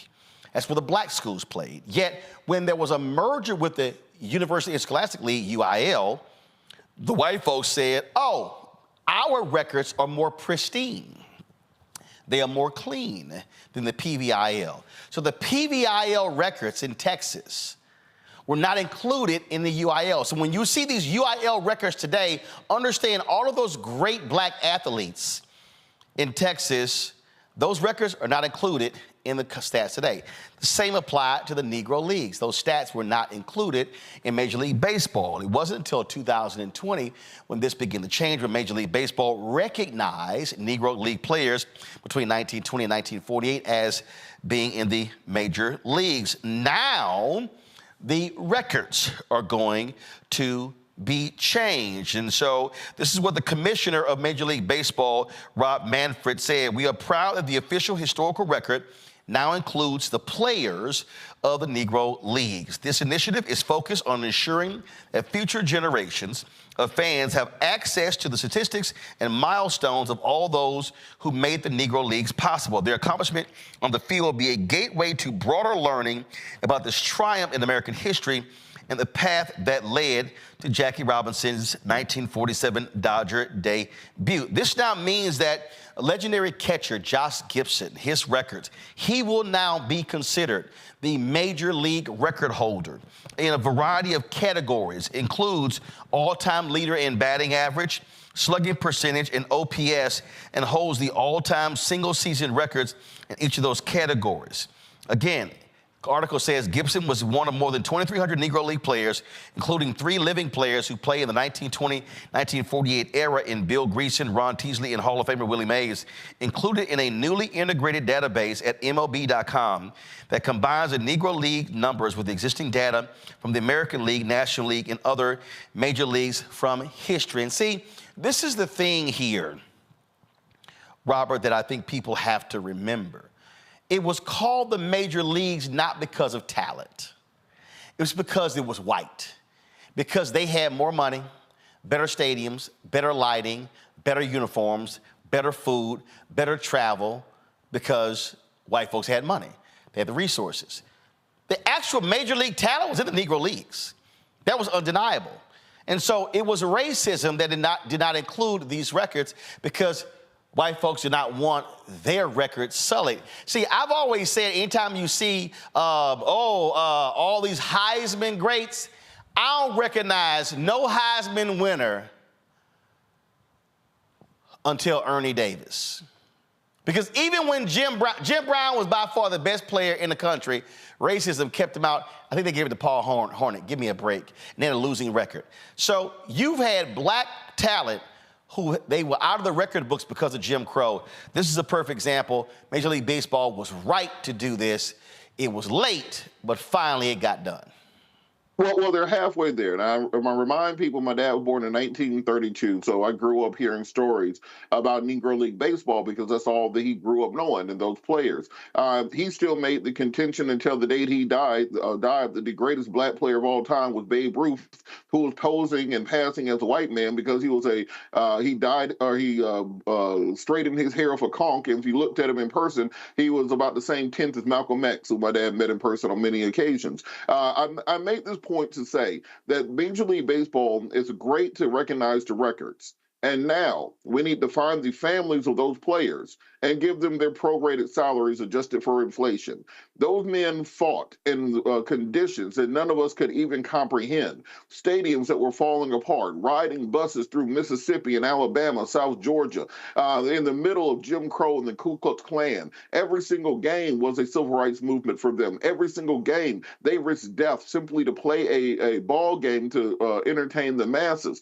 Those people have to be made right. It's great to put their records in the book. I agree with it. It should have happened 50 years ago. Now we have to monetarily make sure that this league, which now can pay players a 10-year billion-dollar contract to play for a team, that they can go back to those people who are instrumental in building up those leagues, building up this sport, and ensure that their families are taken care of. And also, by doing that, you will inspire the next generation to return to the baseball field. I think opening day, something like 6.6% of players were African-American in Major League Baseball this year. Growing up, for all of us, all the best players, whether it was Barry Bonds, Ken Griffey Jr., on down the line, were Black American players. We have to reinvigorate that game. You reinvigorate it by doing right by those families, doing right by those legacies, and truly doing what it takes to make that playing field equal. I love the records. I love the fact that they're being recognized. Now open the checkbook. You know, and look, this just goes to show you that people don't understand what Jim Crow was all about, Rebecca. You know, I think it's also important for people to understand this is what it looks like to erase Black folks in this country. Because up until this, there are generations of Black folks who don't understand the contribution that other Black Americans made to the sport of baseball, and even tangentially to the sport of softball. Like, I can't tell you how many times I've heard people across the country make comments, well, you know, that's a white sport. We don't play that. Actually, we did. We do. And we excel at it. And so once again, this is what happens when we are purposefully erased from history, is that they try to act as if we weren't there when we've been there all along. I agree with Robert. There has to be reparations with this. Major League Baseball got a lot of money, and there's a lot of money that they should pay out, not just to the families, but actually do an investment. Why is it that we have such a low percentage of Black American baseball players when we know the talent is there? So, you know, even rebuilding baseball fields in the country, like in Washington, D.C., there's a nonprofit, I think it's called Field of Dreams, to target and do violence interruption through the use of baseball summer programs. So there's great ways to reintroduce baseball into our various communities across the country. Julian? I agree with both my fellow panelists about this, Robert, especially when he talks about reparations. I think that it's really interesting how there has been a consistent effort to erase Black people from the fabric of American life. And baseball is part of the fabric of American life. Many of us do not, I'm not into baseball, I'm not into sports, so that's a whole other story. I do like basketball because the brothers look good with their shorts on. But that's a whole other story. But by and large, baseball, football, all of these things are things that Black people excelled in and were marginalized with. So the whole concept of erasure is something that we really have to think about in the concept of baseball. And it's a healthy sport. Major League Baseball needs to go into our communities, Robert, as you suggest, and Rebecca, go into our communities and build stuff for our kids to be engaged in what people call America's pastime. It hasn't happened. We go back and look at it. I mean, this is a good move, but it's not even a half step, it's a quarter step.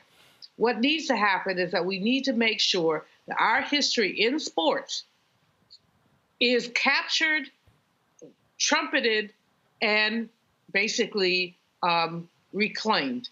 And that's the bottom line. So, Roland, this is a really great opportunity for us to talk about the ways that we have been erased. It's not just baseball or any other sport. It's systematically the erasure of Black people that we have to reclaim. And this is so very important. Yep, and we've seen this erasure take place in other areas as well. All right, going to break. We'll be right back.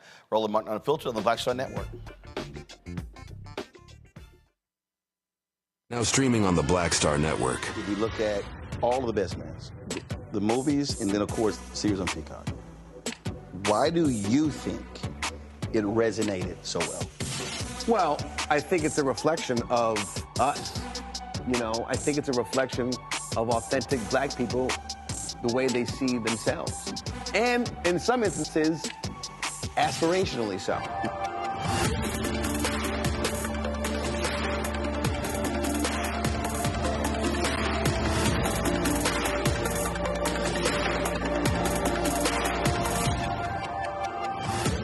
Fanbase is pioneering a new era of social media for the creator economy. This next generation social media app with over 600,000 users is raising $17 million, and now is your chance to invest. For details on how to invest, visit startengine.com/fanbase or scan the QR code. Another way we're giving you the freedom to be you without limits. Bruce Smith, creator and executive producer of The Proud Family, Louder and Prouder, and you're watching Roland Martin Unfiltered.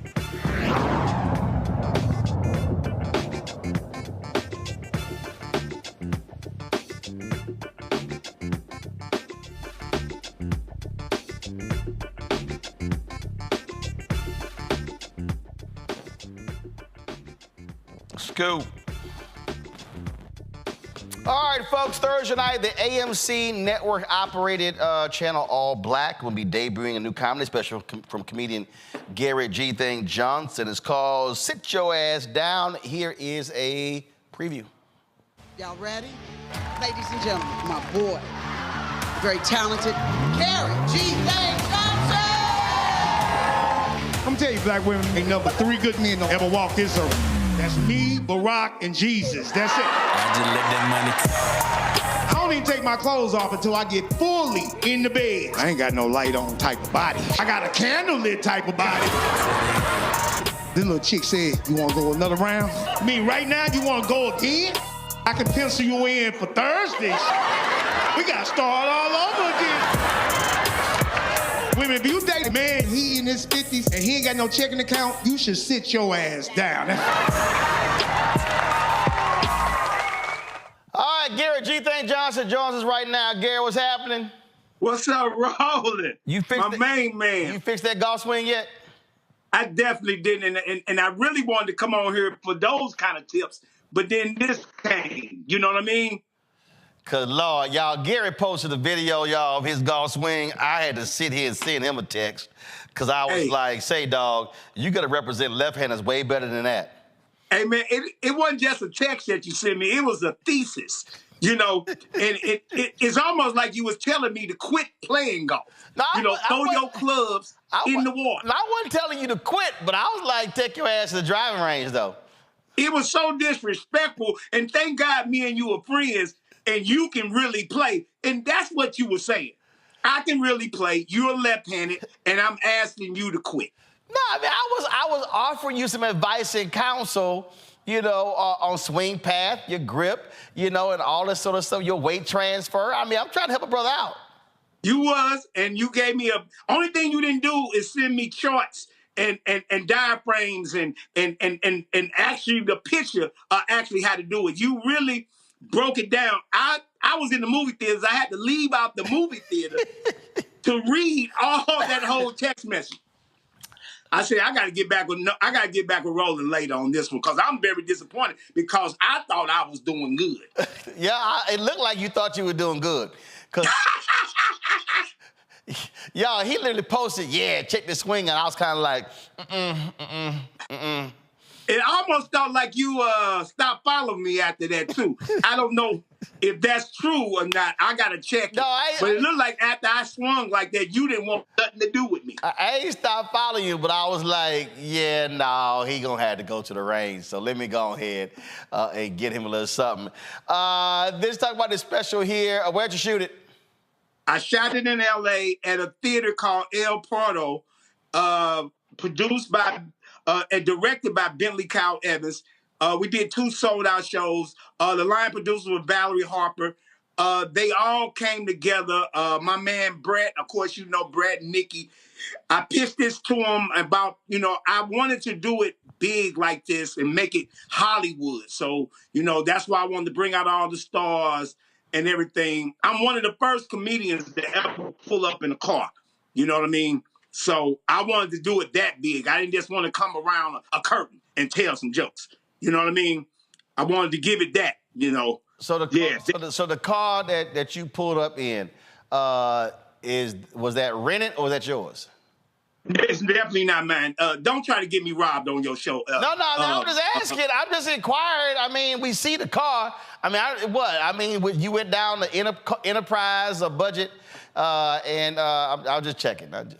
Now, here's the funny part.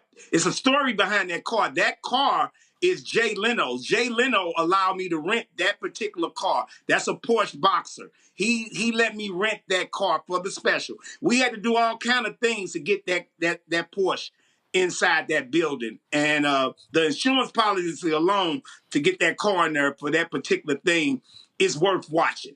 You know what I mean? So yeah, it's not my car. I don't own nothing like that. Nowhere near close. I can't even afford to rent a car like that. And so I'm gonna keep it basic. You know what I mean? So Jay Leno allowed y'all to rent the car. Do you know Jay or do you know somebody who know Jay? How did that happen?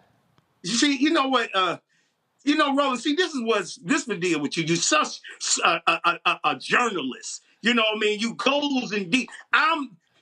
You won't let me stunt on your show at all. See, you taking away all the stunning. No, I mean, everybody who's watching asking the same thing. They like, oh, is Gary cool? Is Gary cool with Jay Leno? Or he don't really know Jay, but he knows somebody who knows somebody who knows Jay. I knew it's four of them. I know somebody to know, and then Jay. And then they said they like my work, and they said, well, let me talk to Jay and see what Jay rent you that car.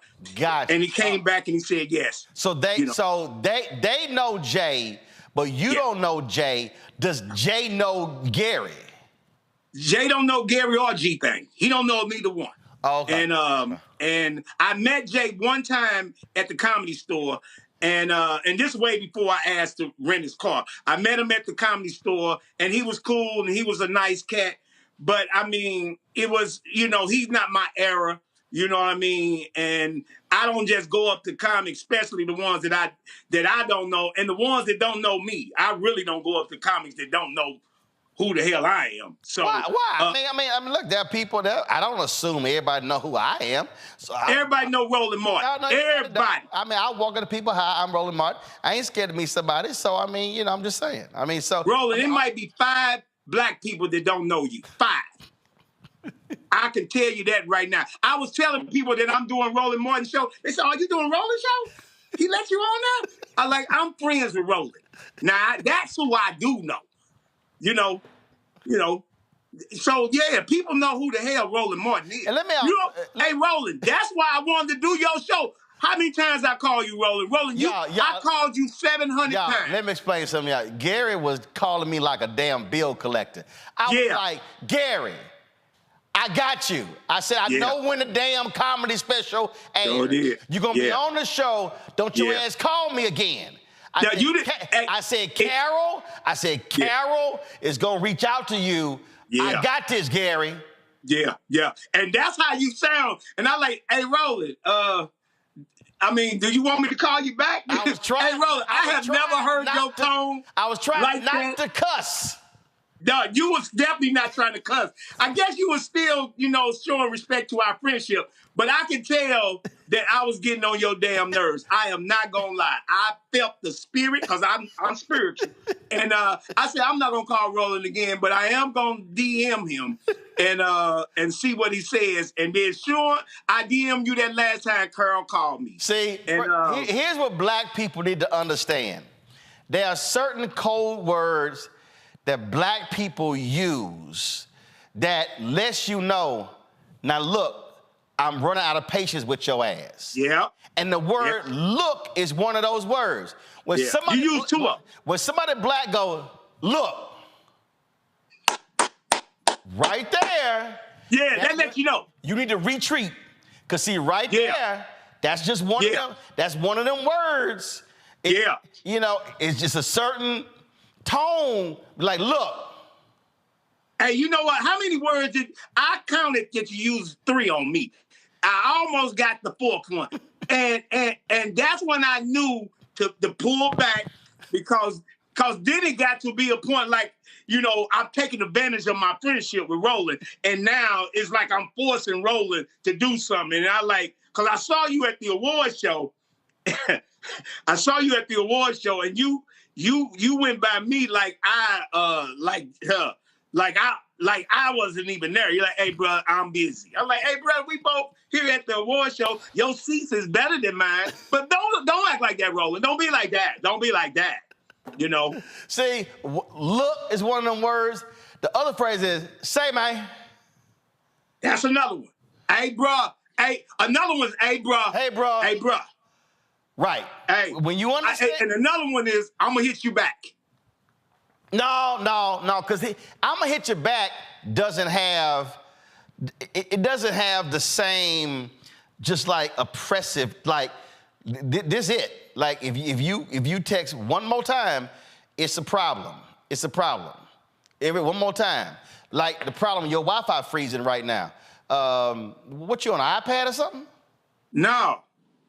No, I got the newest of all the new phone. Now that I do got. I ain't technology like you. I know you got all the new technology. I know you probably got a dude on the top of your roof right now with some new stuff. So, because I know you got equipment. I saw Roland out on the golf course to make sure he can do his show on the 9th hole. Oh, I have. Like, is he?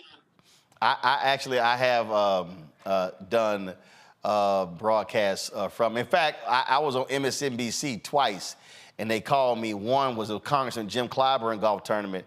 And I was like, hey, tournament at 9:30. So if y'all want me at 9:10, I said, I got to do it from the golf course. And you could see the guys in the driving range behind me. And so, hell, MSNBC don't pay me a damn thing. So I ain't about to sit here and interrupt my golf game for y'all ass doing a free hit. That part. But they needed you when Clyburn was on there. I knew for sure. Yeah. And so I saw you out on the golf thing, and you was explaining, kind of like the way you was telling me about my golf swing on this new equipment that you had. You know, I'm gonna tell you how much I follow you. I pay attention to when you lost your bags on all the airlines. I pay attention when you pissed and when you telling people not to fly what and this and that your bag had a dot on it. Hey, bro. I watched Roland Martin. Listen, you understand me? Listen, all the airline people, when I go to the airport now, they like, your golf clubs okay?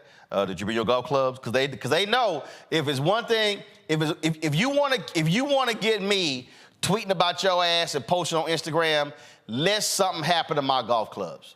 Hey, bro, you are the one of the few black men that don't want no problems from. You know what I mean? I ain't gonna shoot you up. But the words vomit that I'm going to give you is going to put you in a place where you like, hey, bro, it ain't even worth it. You know, here, you fly free, you know. I told one woman, they made me at Las Vegas airport. They told me the golf bag had a 35-pound limit. I said, y'all a damn lie. I know all the baggage rules. I said, I am 1K Premier. I get 3 bags up to 70 pounds. So the white woman behind the counter, she got indignant, and I said, I'm going to guarantee you're going to hear from your CEO's office. And she was like, well, we look forward to it. I said, no, you not. I said, I guarantee you. Yeah. I said, I'm letting you know. I said, I'm warning you right now what's going to end up happening. And that's that point where those people don't know who Roland Martin is because they haven't done the research. But I guarantee you, if you talk to anybody black, they're going to be like, well, I understand, Mr. Martin, whatever you need. No, it actually got started by a black dude. Oh, wow. And I looked at him and I was like, really? I looked at him, I was like, really? And I'm like, dude, I know what the bag limit. He's like, yeah, a golf bag can't be more than 35, 40 pounds. I said, what the hell are you talking about? I pulled up their own stuff on the website. I said, okay, all right. I said, I'm telling y'all, it's going to be a problem. It's going to be a problem. I said, I'm just letting y'all know right now. And when I went back, the sisters, now, first of all, let me be real clear. You gonna find some black dudes who like, yeah, I don't know. If I see a black woman, like a black security guard, yo, we in. We in. I ain't lying, the funniest story, this is no lie, it happened in LA. It was NBA All-Star game, and Turner had a party. I was with CNN, and they were tripping because they didn't have the CNN people on the list, and so I was like, we getting in the party. So I got in the party, and so then they had the VIP section, and so I walk up, and the brother's like, you need a wristband. And I said, I'm going to the VIP party. He said, yeah, you need a wristband. And the sister went, excuse me, don't pay him no mind. She said, Mr. Martin, you go ahead and write in. And so me and my wife walk past. So this is all I hear. I told you, the young asses, you don't watch the goddamn news. You know who the hell that is? That's Roland Martin. And you sitting there asking him for a damn band. Mr. Martin, I'm so sorry, Mr. Martin. These damn young ass folks don't watch the damn news. She's like, what the hell is wrong with you? I told you, you need to learn how to watch the news so you know who the black people are. She was just casing him up and down. And I was like, and I'm just cracking up laughing.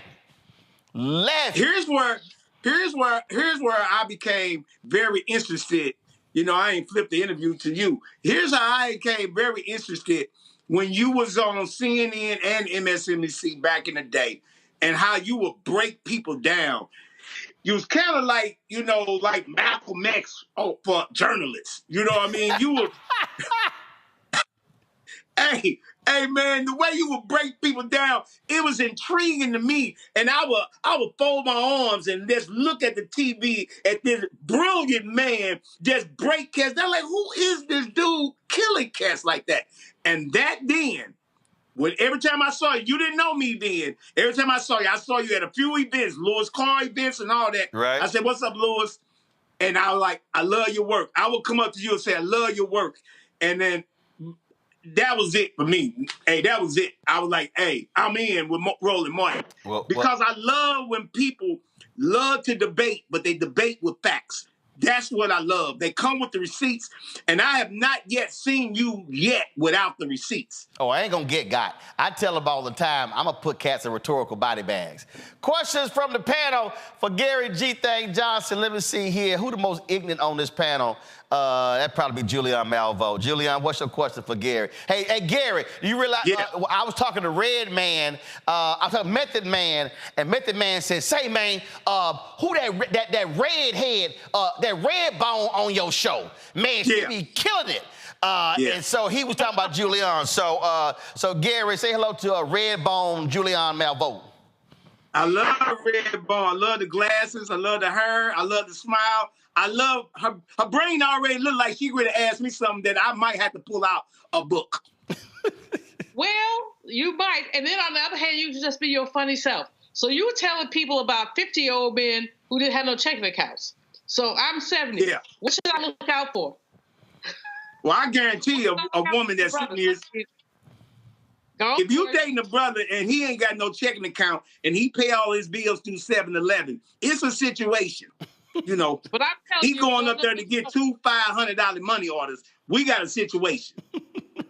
I'm not talking about 7-Eleven. I'm talking about brothers who roll up on little old ladies like me. I mean, I'm a fine little old lady, but I am a little old lady. What should I be looking out for? Well, I guarantee you, you know, they gonna want to know what kind of cars you have, because you know a young cat, he want to know that you got all the new Cadillacs and all the old Cadillacs, and so you just want to look and, huh? I ain't got no Cadillacs. Okay, then you gon' then he gonna find out, you know, what kind of how many bedrooms you got. And that's all what young cats is into. When they date a grown woman, a seasoned woman, when they date that seasoned woman, they know that her house is paid for. They know she got all her paperwork in line. She got that old lawnmower that ain't gonna never cut off. Or in the words of Dion Cole, vintage. Vintage. Vintage woman. Robert Patillo, Robert. Hey, look, ain't nothing wrong with a seasoned woman. My wife's 12 years older than me. Dr. Malvo, get you one of them young men. What's called? They need some nurturing, some caring, and some bringing up. We out there. We out there for Robert, you know, damn well when you met your wife, she probably has 4 or 5 guns, and that's why you went ahead and got with her. You know that. Actually, she was a New Yorker. She was afraid of guns. On our second date, I bought her a shotgun. That's a true story. You can ask her when you see her. I bought her a shotgun as soon as she moved to Atlanta and a dozen roses, and now we've been married for 13 years. Oh, but, so the first gift you gave your wife was a shotgun? Mossberg M200 for pistol grip. Hey, look, this is how, as a man's heaven, it's worked out ever since. And she ain't shot. So this the new Bonnie and Clyde. This the new Bonnie and Clyde right here.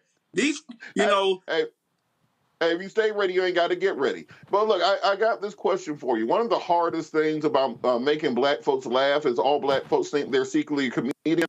What is your icebreaker when it comes to a new audience, when it comes to introducing yourself to them and kind of breaking that ice and, kind of establishing yourself within a room? When I go into the room, mostly it's all about me. You know, I go in because I got some problems going on with myself. You know what I mean? I got these man boobs and I'm trying to do some things. So I break the ice with myself. You know what I mean? I'm really dark and I'm never gonna get lighter. And so I break that ice. And then I figure out what's going on in the room. So if there's somebody sitting up front that got something that they shouldn't be sitting up front in, they get it. And so I kill a few people in the audience just to make sure that don't nobody else should be around. You know, so that's how I get it started, you know. All right, that makes some sense there. Rebecca. Hey, Gary, thank you so much for being on the show tonight. I love comedy. I think comedians are the last truth tellers that we have. I know there's been a lot of pressure on comedians to filter what they talk about, to not talk about this, but talk about that, and to be generally like politically correct. So how do you resist the urge to be politically correct and just be the truth teller that you are? You know, maybe about a few years ago, I was talking about, you know, a lot of politics in my act and all of that. And now this year, you know, because a lot of other comics are basically talking about certain things, I just decided, you know, basically just to not have to be politically correct and just talk about myself, you know. So if you got a problem with me, then you don't like me, period, anyway. So it's nothing really, you know, I used to have to say, well, you know, they say, don't say this, don't say that, don't say this, especially when I go inside of white clubs. You know, they don't want this, they don't want that. And I'm like, bruh, I'm only going to be me. You know, you're not paying me enough for me to even screw any of my words anyway. You know, so either you want me to come back or you don't want me to come back. But I do see some black people in here that came in here to see me. So I never change. You know what I mean? I'm too old to change now. You know what I mean? I'm at that age. You know, I'm at that age where I'm still putting water in trays. You hear me? I'm at that age. You know, I ain't got no ice maker. You did not say he's still putting water in ice trays. Oh, and I ain't talking about the tray that you do this, clap. I'm talking about, I'm talking about that one. Oh, it's time for you to get you a new damn refrigerator. All right, y'all. Gary G. Thing Johnson special on All Black is going to drop on Thursday. Be sure to check it out. All right, Gary, be sure to send me the updated golf swing. It probably ain't going to happen this year, but because everybody I work with, they look like they teaching me wrong. And I'm going to start telling them that Roland Martin told me to do it this way. Yeah, I trust me. Listen to me. I have your golf swing straight in 60 days. I guarantee you. I guarantee you. Because remember, you talking. Look, I got a 3.9 handicap. So I'm just saying, you know, always play. Always tell folk. Don't listen to all them fools be running their mouth. Listen to folk who actually, I'm sorry, it was 4 point, no, we got it. So it's, we good. So we've been smoking hot. I shot a 77 the other day, so, you know. Let me just say this before you wrap me up like a blanket. Every comedian that I know that played golf with you, they said Roland Martin ain't to be played with. And that's on God. That's on God.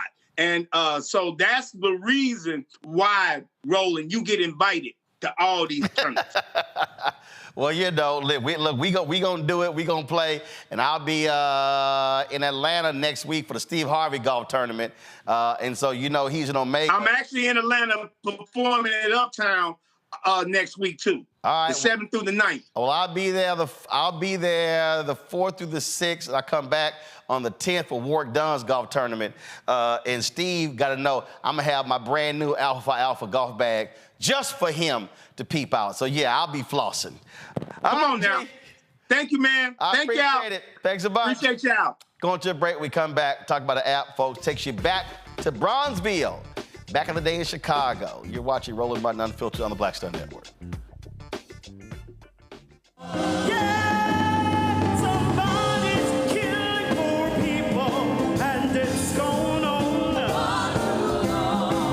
When COVID happened, poor people were dying at a rate already of 800 people a day.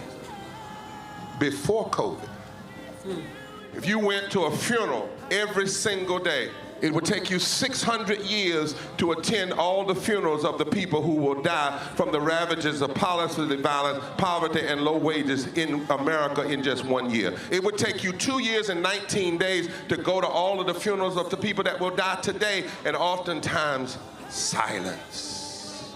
Nobody talks about this political genocide, but we are determined today to remember their death and be a resurrection of voting power and voice power like never before. Economic justice and saving this democracy are deeply connected. We, as a nation, must listen to the demands of the poor, who are pushing and will continue to push political candidates and elected leaders to lift from the bottom so that everybody can rise. We are the poor, the marginalized, and the underpaid. And we are taking one step forward to say that everybody has a right to live. Poverty is not the fault of those who are impoverished. It is caused by those who make the policy. There are over 135 million poor and low-wage, low-income people in this nation. The biggest block of potential voters by far is low-income, low-wage voters. I can't afford medicine. Sometimes I have to skip because of the cost. The farm worker community is tired of the violence imposed upon us by greed, exclusion, and denial of basic human rights. Those folk that represented by that casket, poor and low-wage workers who are the most moral people in this country because they go to work every day believing, even though going to work is hazardous to their health. I'm tired of working 70 to 80 hours a week and still not have money for the necessity of bills.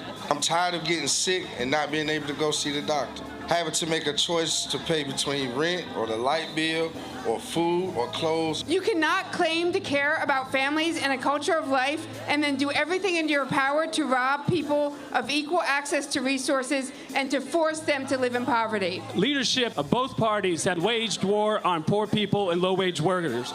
And this government has treated people experiencing poverty, including their military families, with disdainful, deliberate, malicious neglect. So the truth is that my son died from poverty. We refuse to accept poverty as the fourth leading cause of death. The fourth leading cause of death in this, the richest country in the world. We march today for our children and the generations to come. And we need to do it with the loudest voices possible, the biggest actions possible. We will voice our demands and register our vote. When we stand up and when we stand together, things change. There is the electorate that is, and then there is the electorate that should be. 34 million eligible poor and low-income voters did not vote in 2016. If just 20% of those voters in swing states were mobilized around an agenda, they could change the political outcome of every election. So we're launching the most massive voter mobilization and turnout campaign in history of poor and low-wage voters, allies, and religious leaders. People are dying, but we know it doesn't have to be this way. And so we are calling on everyone to join us in this Poor People's Campaign, a national call for moral revival. We are here, we will be seen, we will be heard, and our power will be felt. We don't need to be an insurrection. We are a resurrection that will be felt across this country. Are you ready? Ready? Ready? Ready? We are a resurrection, and we are ready. And we won't be silent anymore.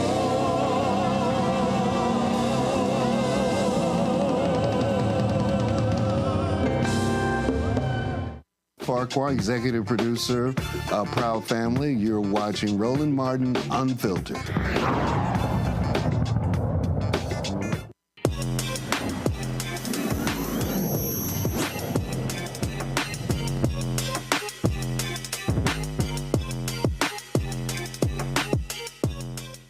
What was it like living on the south side of Chicago in the 1920s and the 1940s in the Bronzeville area? It was the culture hub of Chicago. Well, two brothers, Donald and Philip Jones, have launched what they call Time Machine Bronzeville.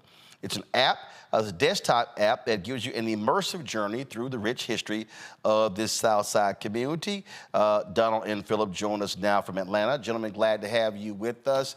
How did this idea start? Who did it originate with?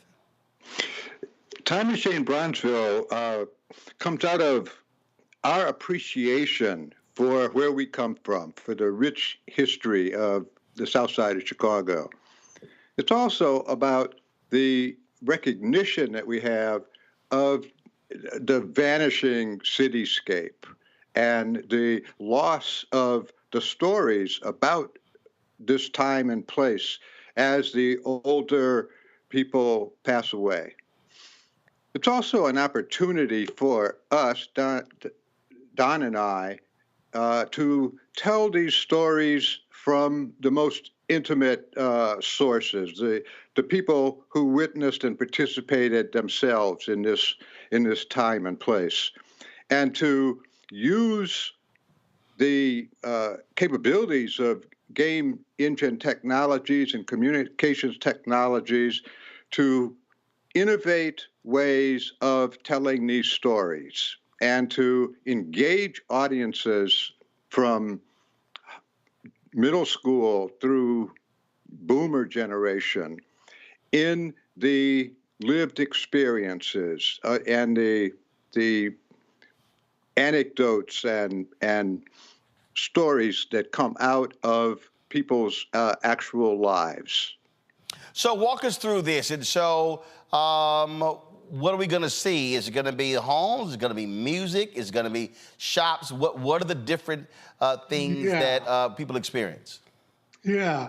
So the whole idea of the app is to transport you back to that vanished cityscape of Bronzeville, south side of Chicago, between the world wars, when all this big flood of Black folks were coming into Chicago from the South. I mean, the Great Migration changed everything across the country and in large measure shaped Chicago and other urban areas. So when somebody, when one launches Time Machine Bronzeville, you enter through this foyer that you see here, and the first thing you see is this large diorama in the middle of this gallery space with a recreated cityscape of how it was with all the animation and activity as it was back then. The buildings, the Regal Theater, the Savoy Ballroom, the Metropolitan. And so we take you to the cityscape. And then we also take you to the various story worlds along the gallery walls where you're transported into the barbershop or the beauty shop or the various venues, and you're able to hear these first-person accounts. So much of what we have used foundationally in Time Machine Bronzeville is authentic archival material. We really feel it's important that we tell our own stories. You know, if we don't tell our own stories, other folks might, and we might not like the way they tell it. And that's what's happened traditionally through history.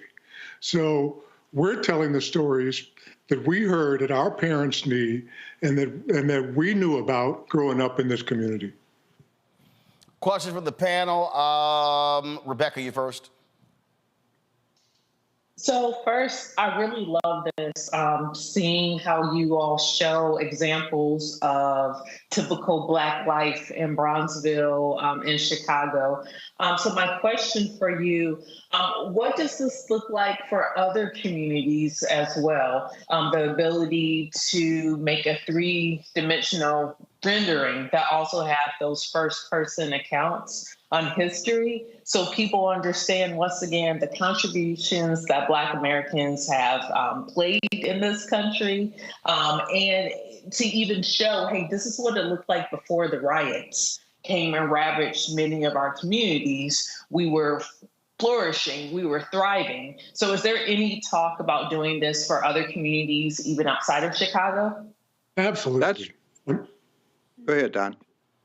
I mean, that's our ambition. I mean, we see Time Machine as a franchise, and the first installment, Bronzeville, but you know, we see a Time Machine, Sweet Auburn Avenue in Atlanta, or Beale Street Blues in Memphis, or Cleveland, or Detroit. I mean, all of these communities were impacted the same way by the Great Migration, and just as every one has a story, so does every place. And so we encourage, you know, to patronize Time Machine Bronzeville with the hope that, you know, we'll get to the next one and the next one and the next one. Julianne? I'm a native of San Francisco, and you know, the Fillmore was our area where you could hear a dollar turnover in a minute. Fillmore now has been totally eviscerated as gentrification, et cetera, et cetera, et cetera. Have you looked at San Francisco? I hear what you're saying. Look at Isabel Wilkerson's Warmth of Other Suns.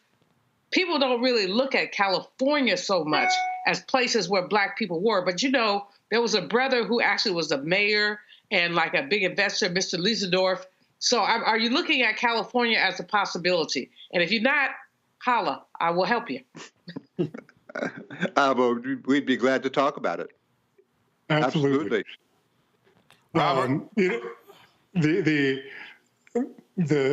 the way from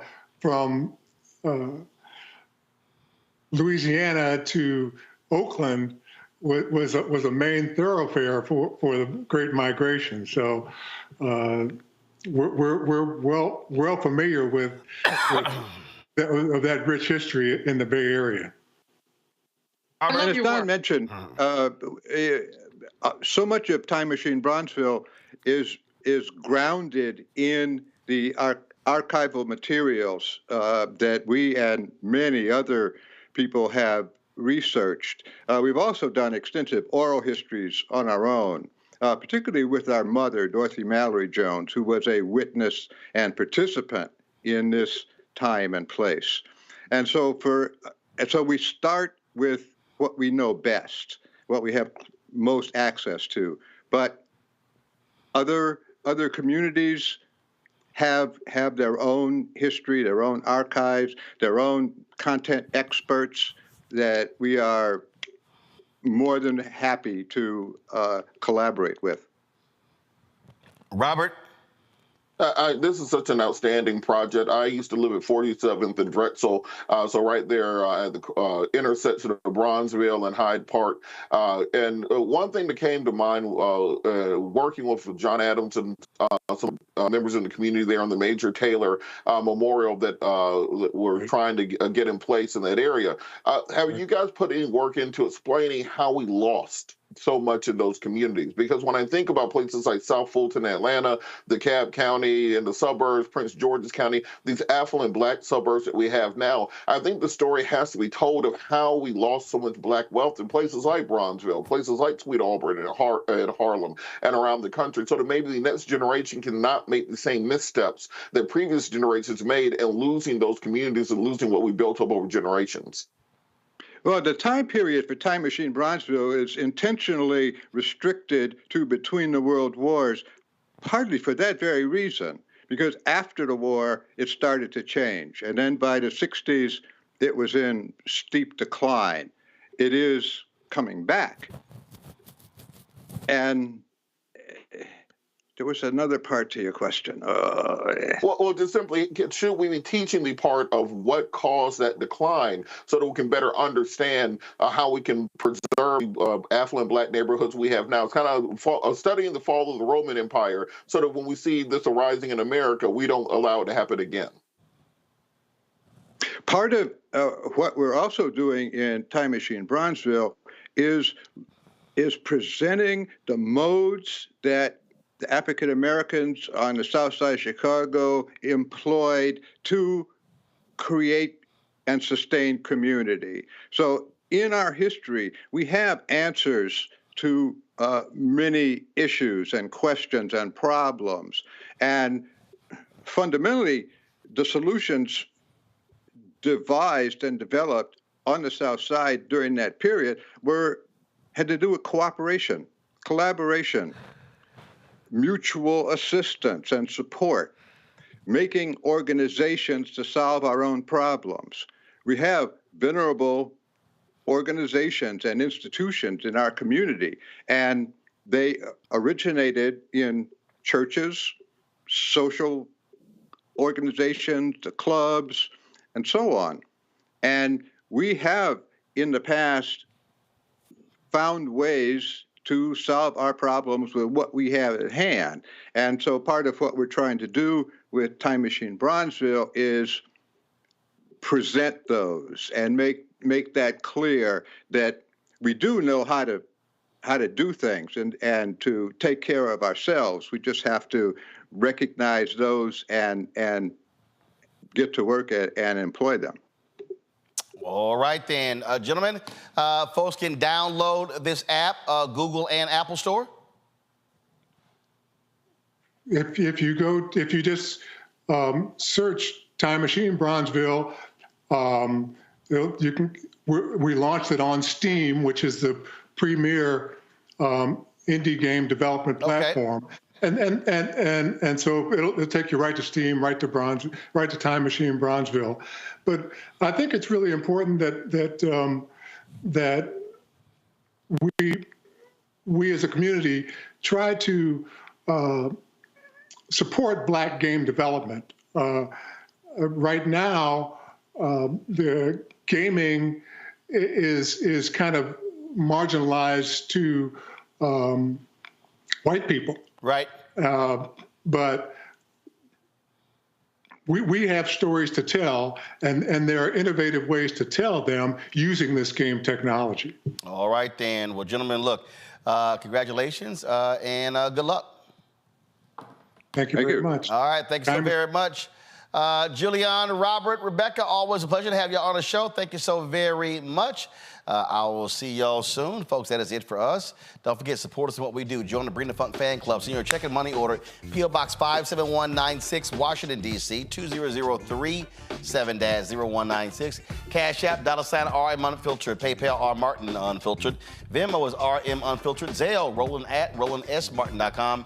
Roland@RolandMartinUnfiltered.com. Download the Black Stud Network app, Apple phone, Android phone, Apple TV, Android TV, Roku, Amazon Fire TV, Xbox One, Samsung Smart TV, and of course, be sure to get a copy of my book, White Fear, The Browning of America is Making White Folks Lose Their Minds, available at bookstores nationwide. If you missed the rally today with President Joe Biden and Vice President Kamala Harris announcing their Black outreach effort, we're going to be restreaming that right after this show.